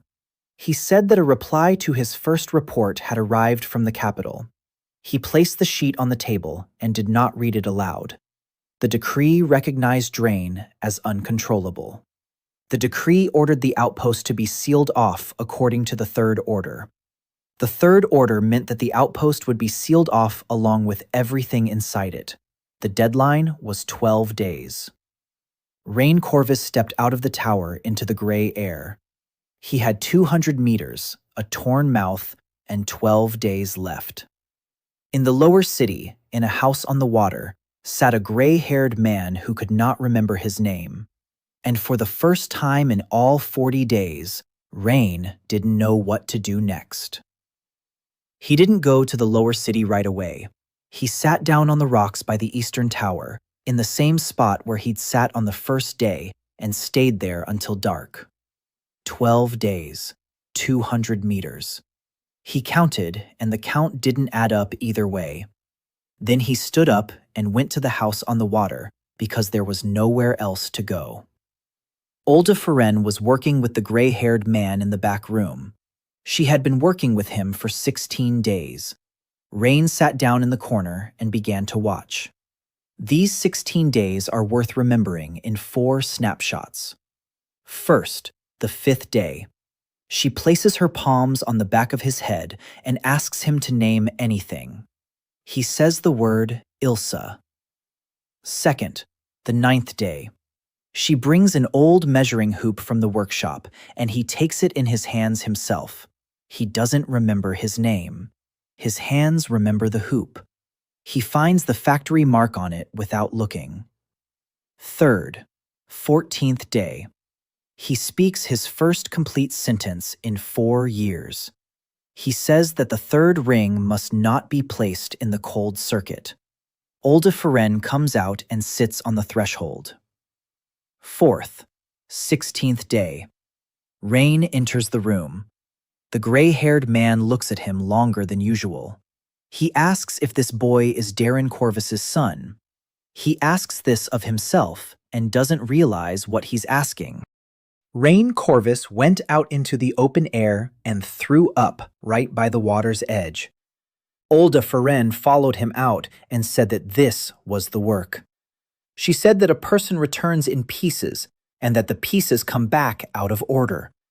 She said that the name would return last. And right there on the gangplank, she told him what she had kept to herself for 31 years. She said that the man who had left her workshop with his mouth agape was not a murderer. She said he was just like Rain. She said he had come to her because he was being read. The readers of the Codex read his channels once a month as prescribed, and each reading took a part of what he had gathered. She said he had endured it for 4 years. She said that in the 5th year, he came to the house of the Codex and killed 19 readers, including her husband. She said her husband was the 19th one there, and that he was the last to read him. She said she had considered herself guilty for 31 years of having widened the maw of the monster. She said she thinks differently now. She said she had widened the jaws of a man who was being devoured piece by piece, and that he had simply stopped letting himself be devoured. She said she would not name him in Drain. She said that in the 3rd table's inventory, he is listed as number 18. Seal Dragon came to the house on the water alone the next morning. He came without any scribes. He placed the folder containing Darren Corvus's case on the table, sat down across from the gray-haired man, and began speaking to him calmly and slowly, repeating everything 3 times. He did this for 4 hours. He did this because, apart from this man, no one else had read the report from 6 years ago. And by the end of the 4th hour, he got what he had come for. Darren Corvus remembered neither his wife, nor his son, nor Viergard. He remembered his work. He said he had read the palm lines of a newborn whose palm lines showed nothing. He said that in 22 years he'd had 2 such children, and both had died within the 1st week. He said this one hadn't died. He said that at the very hour the child was born in Drain, the edge of the chasm had shifted 200 paces, and that this was recorded in 2 logs. He said he'd written a report and demanded that Drain be shut down. Then he said the most important thing, stating it as if he were voicing a long-resolved problem. He said that the provel isn't a hole. The provel is a mouth. He said that a mouth isn't sealed with pressure. He said that a mouth is sealed by a through flow. He said that if the pressure on the other side of the mouth is greater, it shouldn't be held back, but allowed to pass through. He said that what was needed was a channel that would take everything in and hold nothing back. He said that no such channel exists in nature, and that he had written in his report that the channel would have to be created. And he said one last thing. He said that he had already written down where such a channel exists. He said that he was born in Vegard at the very moment the edge began to split apart. Seal Dragon closed the folder. He said that he now understood why the order for the detachment to march to Drain had been signed that same month. He said that the reader hadn't simply demanded that the outpost be closed. The seer had written that in 17 years, the child would grow up and the rift would begin to draw him in. He said that in the capital, they had read this and done the only thing they knew how to do. They eliminated the seer. They didn't touch the child because, according to all previous cases, the child in the report would be dead within a week. And Rain Corvus finally put it all together. He sat in the house on the water, piecing it together aloud, and no one interrupted him. For 6 years, he thought they hated him for his emptiness. For 20 days, he thought he'd been given a gift. He was wrong both times. Nothing had awakened within him. It had come to him. What sits on the 9th tier and what sits inside him are one and the same substance, and it has been reaching out to one another for 17 years. The rift in Drine did not grow on its own. The rift grew toward him. 40 people did not wake up in the lower city, not because the Countless had grown hungry. It had finally found its way. And he himself had opened the way for it with his own hands on the 9th tier. He asked Seal Dragon one thing. He asked how many of the 19 had reached their gap. Seal Dragon replied that 4 had. Rain asked what had become of their outposts. Seal Dragon replied that the outposts were sealed according to the 3rd order and that there was a separate line item for this in the inventory. He said that 3 had been successfully sealed. Regarding the 4th, he said that it was called Chiron and that in its place there was now a white strip 3 versts wide. Solon Irvade listened to all this while standing by the door. He said there was just one thing he didn't understand. He asked why, then, the Codex had kept Rayen in custody for 40 days and issued him a personal pass if it would have been easier to detain him in the capital during the very first week. Seal Dragon answered him directly. He said that the Codex hadn't kept him in custody. He said that House Dant had done so using its own mercenaries. Drenaya Yama had raised him. Ansel Vale had raised him on the 5th tier. He said that everything they'd done to Rayen Corvus for 40 days straight had been done by people who wanted to break him. He said that this was the only known way to raise such a conduit, and that none of them had suspected as much. He said that he himself had come here with a single intention, and that his intention was simple: to retrieve the carrier before it reached the 9th tier. He said he was 9 days too late. And then Olda Ferenz said something that turned the conversation around. She said they had the channel. She said the channel was ruptured in 17 places and that she would repair 12 of them. She said that wasn't enough. Then she looked at Darren Corvus and asked him, not as if he were a patient, but as if he were a reader. She asked what the channel's capacity would need to be for a mouth 1 verst wide to pass through it. The gray-haired man answered without hesitation and gave a figure. He said no less than 100,000 measures per passage. Olda Ferenz said that a person couldn't hold that much. Darren Corvus said there was no need to hold it. It had to be allowed to flow through. He said that the vessel would burst because of the built-up pressure. He said this in the exact same words he had used 6 years ago when explaining the cold loop blueprints to an 11-year-old boy. He didn't remember either the boy or the blueprints. Rayen Corvus stood up and went out into the courtyard. He stood there for a long time. Then he came back and said he'd take it on. He said he needed 3 things. He needed nozzles, he needed measurements, and he needed a conduit that would take what the body cannot. Seal Dragon replied that he would give him 11 days instead of 12 because 1 day would be spent on paperwork. He said he would delay the execution of the third order with his signature, and that this signature would cost him his job and, likely, his head. He said he would never again sign anything without reading it. Olda Ferenc said that the mouths were her job. Solon Iavite said that the measures were a simple matter and that he would take care of the measures in this city himself. There was still the wire. Olda Ferenc said that more than one wire was needed and that they had to be made of cold matter, and that cold matter in Drine was handled through a separate inventory by the outpost administrator. Rain Corvus looked up. He said he knew where to get the cold cores. He said that in the 40 days he'd been in this city, he'd seen exactly one person who was buying them all up. The inventory of cold cores was kept by the outpost administrator. Rain Corvus didn't go to the administrator anymore. He went to Urvel Dent. Urvel Dent lived on the top floor of the eastern tower in 2 rooms and hadn't left them for 12 days. Dent had lost everything he owned in Drine. Ansel Vale had left that night.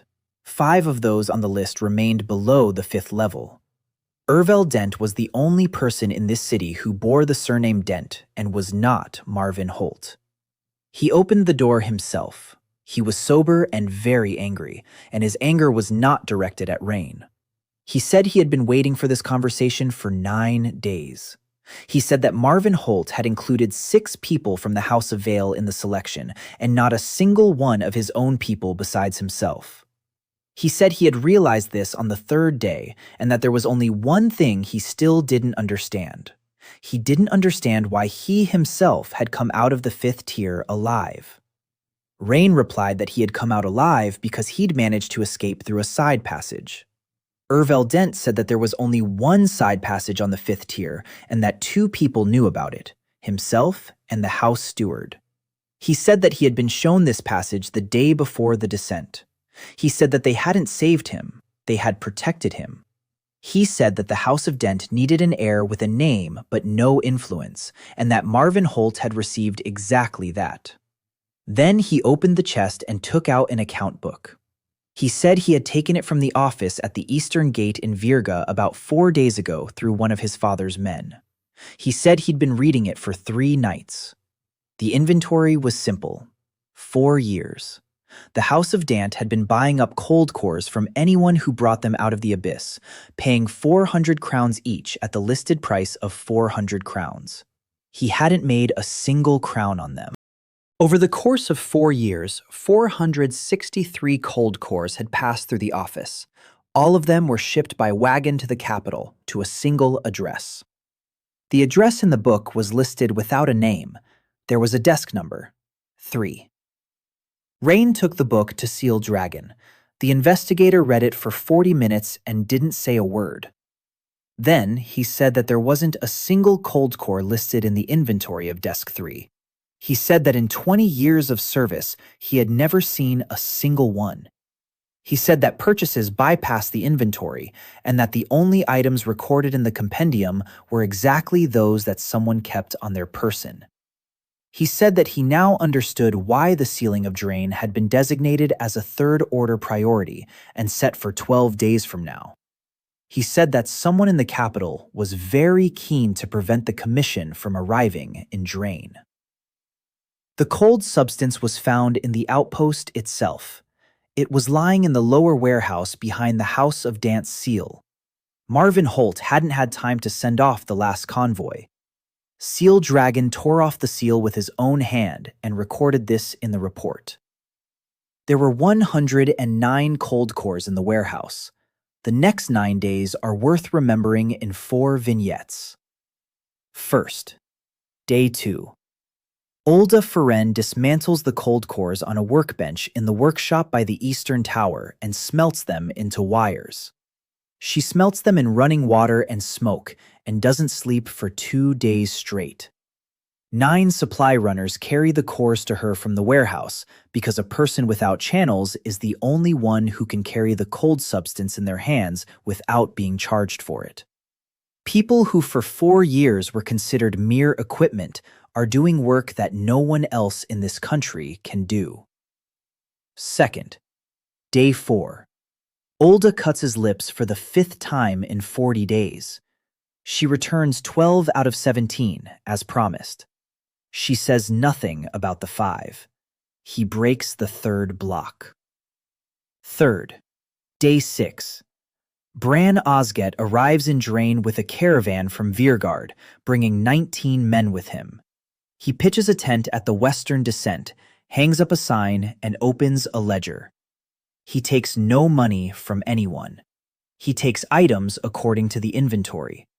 Everyone who strikes Rain Corvus gets an entry in the book, and based on that entry, the council will eventually give him a creature's core. The council agreed to this because Seal Dragons signed off on it. People have been coming since dawn. The 4th, day 8. The line at the tent has been standing for 2 days. They're not striking for the cores. They're striking because the 4th southern tower stands empty and because the gray air has reached the middle tier. The porters, the inspectors, the foundry workers, and the women from the lower city, each carrying 40 measures, are striking. A measure from such a woman means nothing. There are 400 of them, and together, they mean a great deal. It wasn't a man who became the skeptic of these 9 days. It was the outpost that became the skeptic. For 40 days, Drain had regarded the boy from Veergard as a bad omen. Drain saw how he brought down the tier and how they carried him out on the 9th drag. Drain knew that the sealing was scheduled and that they would be sealed along with the people. And on the 8th day, there was a line of 1,200 people at the tent. They didn't believe in him. They simply realized they had no other choice. The count was kept on the board. On the 9th day, Olda Feren removed the last strand from the workbench. There were 11 of them. Each held about 4,000. Together, that was 44,000 measures outside the body. Inside Rain itself, after 9 days, there were 21,000. Darren Corvus counted aloud and said they needed 100. 35,000 were missing, and that was the part of the tally that no one had covered. Seal Dragon covered it himself. He came to the workshop on the evening of the 9th day and said that he had 41,000 measures within him, that he had held them for 40 years, and that over those 40 years he had spent them signing papers without reading them. He said he would give them to the veins in a single evening. Olda Feren said that a person of the core level who gave their veins to the system lives for 1 to 3 years afterward. Seal Dragon said he was 51. And then news arrived that threw all the calculations off course. It was brought by an inspector from the 3rd tier, and he brought it running. The gray veins had risen to the 3rd tier. Countless of them were moving upward. They didn't wait for the 11th day. They set out on the 9th and were moving at a speed of about 1 tier per day. Marvin Holt found out about it an hour before anyone else. He went neither to the tower nor to the interrogator. He took 4 wagons out of the office and headed for the outpost's eastern gate. The wagons were loaded with paper, all of House Dant's paperwork from the past 4 years. He was stopped right at the gate, and it wasn't the codex that stopped him. It was Ervil Dant, accompanied by 4 of his father's men. He neither spoke to him nor listened to him. He simply removed a crate from the first wagon and opened it in front of the witnesses. Inside the crate lay cold cannonballs, 22 of them. The last shipment that the steward of the House of Dant had been transporting out of the outpost at the very moment the outpost was preparing to fall. Marvin Holt was taken into custody and imprisoned in the lower level of the eastern tower. He offered no resistance. He asked for paper and ink and said he was ready to give a full statement and that he asked only that everything be recorded verbatim. Seal Dragon came to see him that same night and left 2 hours later. He left with a single sheet of paper, and on that sheet were 4 lines. He did not show that sheet to anyone. He told Rayanne only one thing. He said that Marvin Holt had been acting on written orders for 4 years, that the order was genuine, and that he recognized the signature on it. He said he would reveal the name after the failure. He said that before the failure, no one needed to know that name. On the 10th day, they began to withdraw from Drain. They left the outpost in wagon trains along the western road, and not everyone left. 6,000 left. About 2,000 remained. Those who remained were the Inspection Collegium members, everyone who had been waiting in line at Bran Osget's tent, the 19 people he had brought from Viergard, and Bran Osget himself. Solon Ervade did not leave. 9 merchants did not leave, and no one offered them a way out. Olda Feren did not leave. Darren Corvus did not leave because it was decided on his behalf that he would stay with his son, and because he himself said he had to see the estuary closed off. On the evening of the 10th day, Seal Dragon poured 41,000 measures into 11 veins. It took 4 hours. By the end, he could no longer stand, so they seated him in a chair against the wall, and he remained seated there. He said he regretted one thing. He said he hadn't had time to send the final page of the case file to the capital. That night, the gray veins reached the first tier. On the morning of the 11th day, creatures emerged from the western slope. The creatures poured out of the western slope in a continuous stream, and the very first thing they did was tear down Bran Osget's tent. The inspection. Colleges took up positions along the edge of the slope and held it for 2 hours. During those 2 hours, the main point became clear. Fighting was useless, and it was useless for the simplest of reasons. They absorbed everything that was hurled at them. In 11 years, the gray air had done to them what the Countless had done to its own creatures. Fire sank into them like water into sand. The electrical discharge made them faster. Drain had defended itself with magic for 200 years, and in a single morning, it had forgotten how to defend itself altogether. Solon Earweed was the first to realize this. He stepped out onto the ramp and shouted for everyone to stop attacking. He shouted it 3 times before they heard him. Then he took a fire hook from the wall and demonstrated how it should be done. From then on, they held the outpost with iron, with crowbars and fire hooks, blacksmith's hammers, and whatever else they could find in the foundries.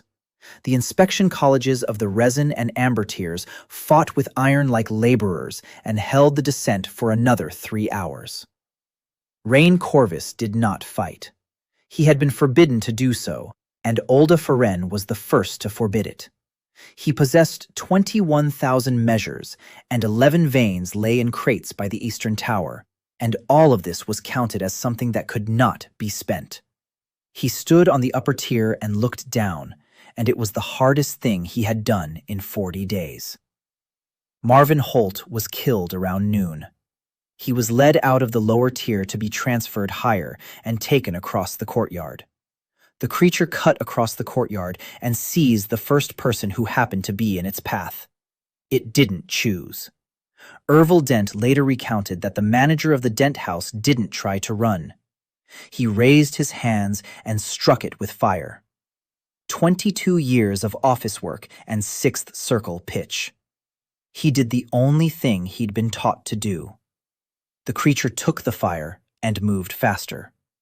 The man who, for 4 years, had bought up the only thing capable of containing this filth, died because he didn't know how this filth worked. Seal Dragon sat in a chair by the wall, and when he was briefed, he said that this wasn't punishment, but arithmetic. By evening, they had surrendered the western ramp and retreated to the middle tier. By nightfall, they had lost the middle tier. Drain had retreated to the eastern tower and the strip of the lower city by the water. 2,000 men stood in the square between the water and the tower, holding 3 streets with iron. And then the uncountable emerged of its own accord. It rose from the western descent at 1 o'clock in the morning. It did not fit within the descent, and so the descent ceased to exist thereafter. It was the size of the eastern tower, and it moved slowly. Gray veins radiated from it in all directions, and the veins stretched across the stones of their own accord. Everything alive that it touched ceased to be alive in half a second. It did not walk through the streets. It walked straight toward the eastern tower. It walked toward Rain Corvus, and it had been walking toward him for 17 years. Rain stood in the square with 11 veins bandaged. Olda Feren held his right shoulder and had to keep her lips sealed the whole way. Darren Corvus stood to his left, holding a measuring rod. He remembered nothing, and he was the only one who knew how to count the passage. And between them and the countless others stood 3 streets and 2,000 people. Solon Ervade took the 2nd street.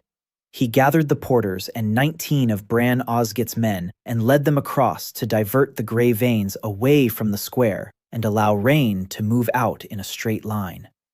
They didn't stand a chance, and everyone understood that, including themselves. He managed to say one sentence to Rain before leaving. He said that in Haldwine, he'd made a choice for him once, and that he'd been paying the price for that choice for 2 months now. He said that he was making this choice for himself. He turned down the 2nd street, a halberd in his hands. The gray veins followed them. They gave the square 4 minutes. No one emerged from the 2nd street. Rain Corvus watched the final seconds from the square and saw them clearly because the gray air glowed. Solon Ervade stood by the wall, a pickaxe, and he didn't let a single measure slip until the very end. He was the first to understand the rule, and he followed it. He died without giving anything away. And just then, behind Rain's left shoulder, a voice rang out, one he hadn't heard in 6 years. Darren Corvus said his name. He said it in full. He said, "Rain." Then he said that the boy was 11 and that they were poring over the cold circuit blueprints and that the boy had asked why the pipes burst in winter. He lowered the measuring hoop and looked at his son, and it was the first time in 6 years that a gaze had recognized him. He said he remembered everything. He said he'd remembered everything for 4 days already and had kept quiet because he was afraid that if he said it out loud, it would slip away. Olda Feren said later that that's how it happens, and that memory returns through pain, and that in a single night in Drain, he had experienced more pain than in 4 years in the exile. They had about 2 minutes. Darren Corvus managed to say 3 things. He said that the report he'd written wasn't about a monster. He said he'd written it about his son, and that he'd asked the Codex to seal off Drain so his son would have a place to grow up. He said that in the capital, they'd interpreted it the opposite way. Second, he said his wife's name was Ilsa, that she had died at Drain within the very first hour, and that he had seen it with his own eyes. He said that during his 4 years in the supply depot, he hadn't thought of her even once, and that this had been the only good thing in those 4 years.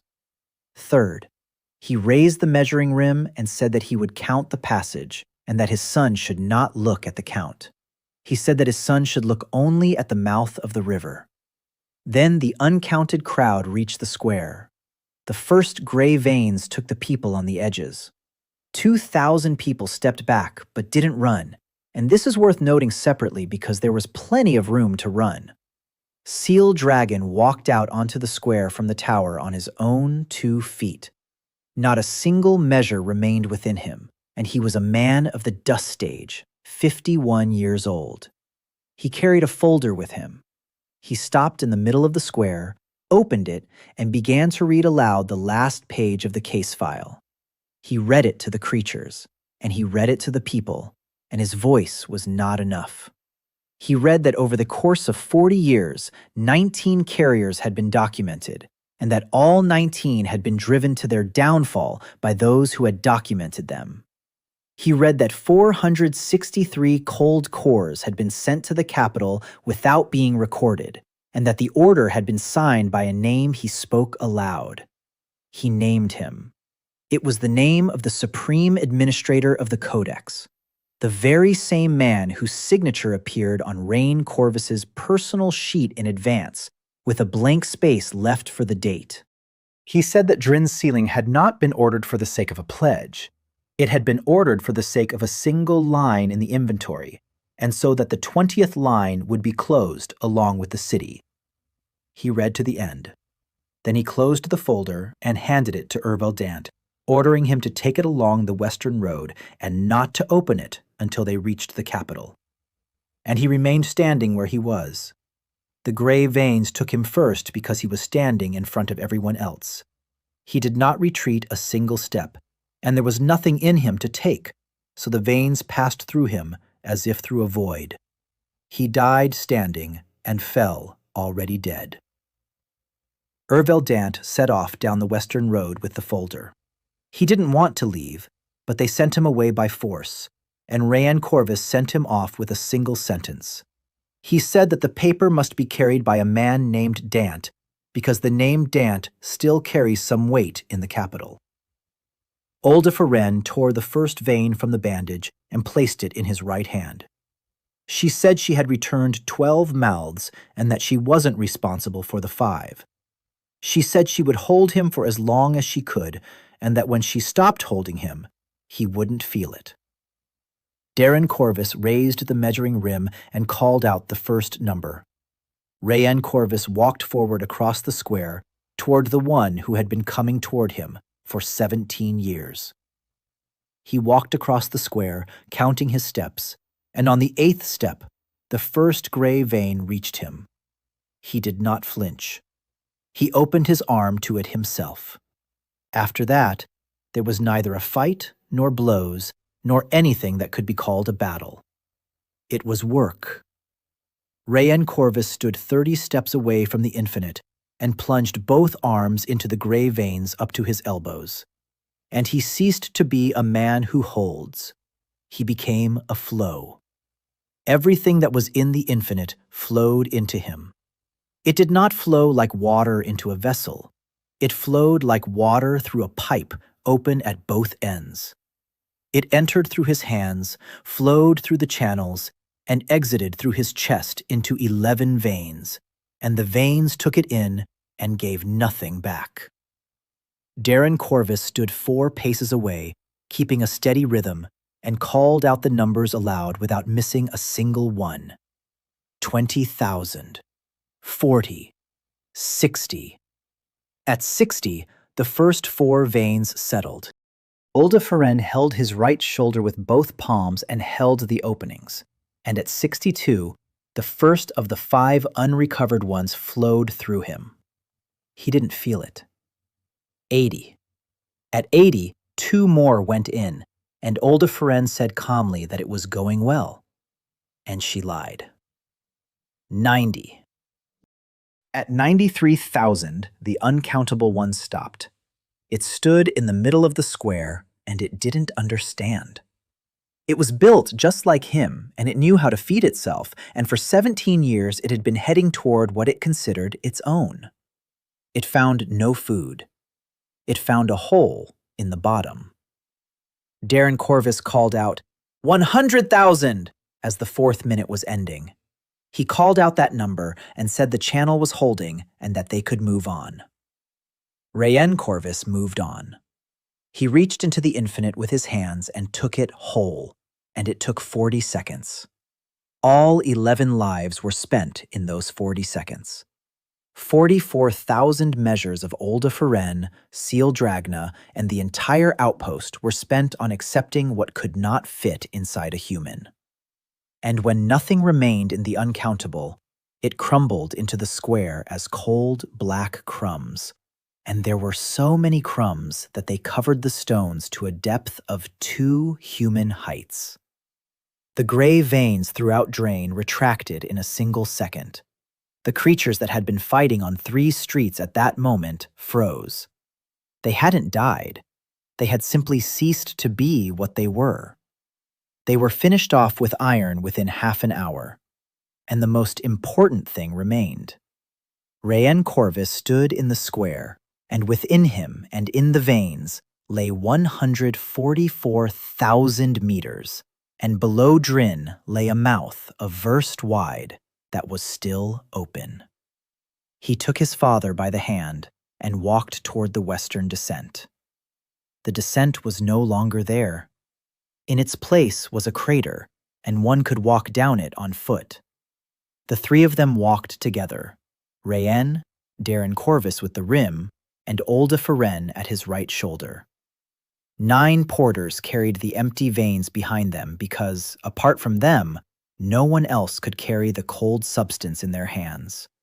12 inspectors followed behind and asked no questions about what they were doing. They descended to the 9th tier in 11 hours. The basin was empty. Its walls were no longer soft. In the center of the basin, where the uncountable had sat for 11 years, was an opening. It looked neither like a hole nor a crack. It looked like a place where the air behaved differently. Darren Corvus walked around the edge of it, looked at it, and said that it was 1,200 paces wide, that constant pressure was flowing through it from the other side, and that this pressure was everything that had come out of Drin over the past 200 years. He said there was exactly one way to seal it. They had to let it pass through themselves entirely and channel it to the other side. He said the vessel would inevitably burst in the process. He said the only question was whether it would burst before the passage was complete. Rayanne asked how many measures it was. Darren Corvus replied that he didn't know and that the rim couldn't count that far. He said that according to his conclusions from 6 years ago, it came to about 1,000,000.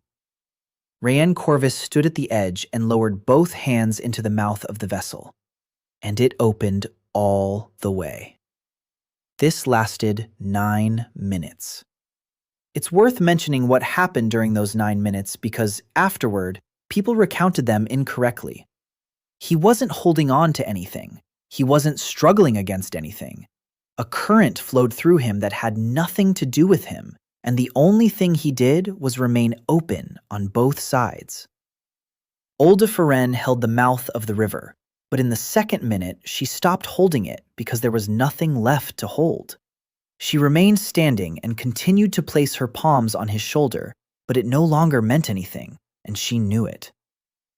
Darren Corvus called out the numbers until the rim cracked in his hands at the 3-minute mark.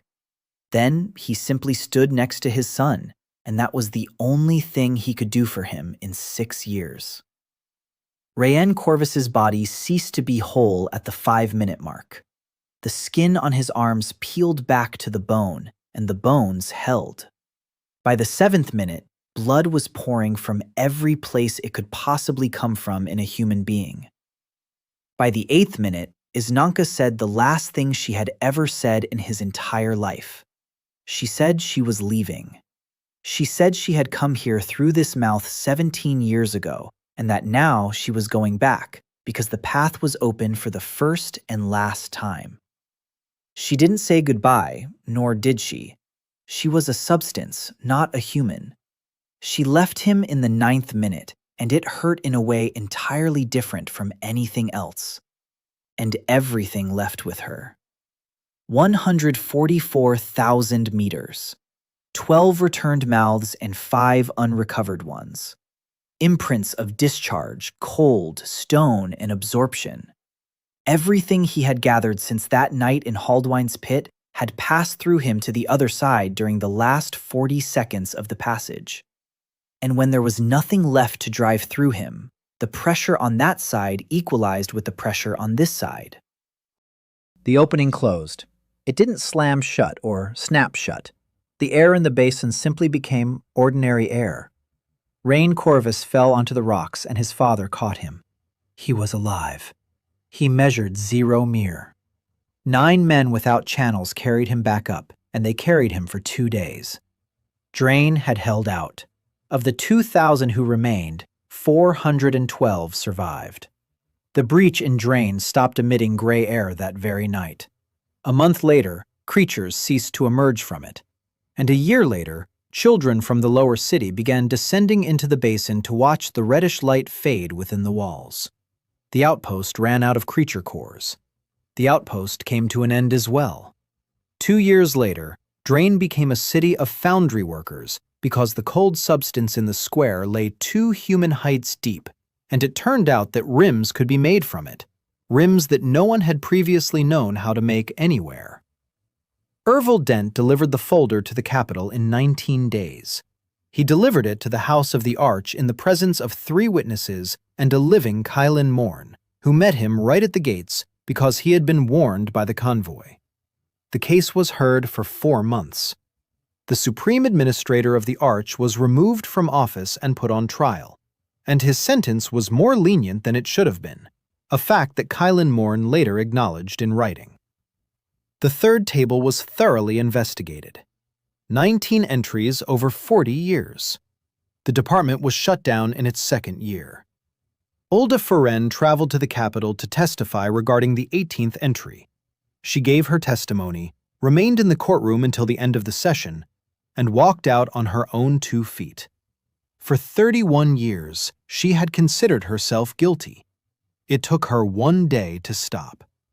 She returned to Drain, opened a workshop by the water, and took on 2 apprentices from among the 9 who had been apprentices.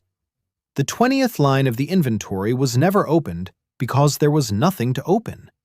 The bearer had given up everything he had, and had done so voluntarily, and ceased to be a bearer. That is how it was recorded. It was the only line in the inventory that did not end in death. Darren Corvus lived with his son for 11 years and died in his bed in Viergaard. He worked as a reader until the very end, even though he had no channels of his own. He read others' channels by touch and by ear, and did so better than anyone else in the province. Solen Irveda was buried in Drain on 2nd Street. His sister Tessa arrived the following year, stayed on, married a foundry worker, and named her first son after him. Bran Osket closed the Drain pit in Vagar and opened a tavern in Drain, hanging that very board with the count counting 9 days, and never took it down. The Haldwine Academy was investigated in connection with the case along with everyone else, and Rector Hunter Mulva was dismissed. Master Olvin Cray remained. A year after the events in Drain, the next Russell Review was held in Weregaard. Rain Corvus arrived there on his own and without an invitation. The courtyard of the Haldwine Academy was packed to the brim, as always. The pillar of measure stood in the center.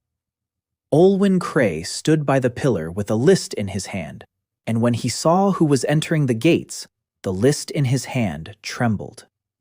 Rain Corvus walked across the courtyard.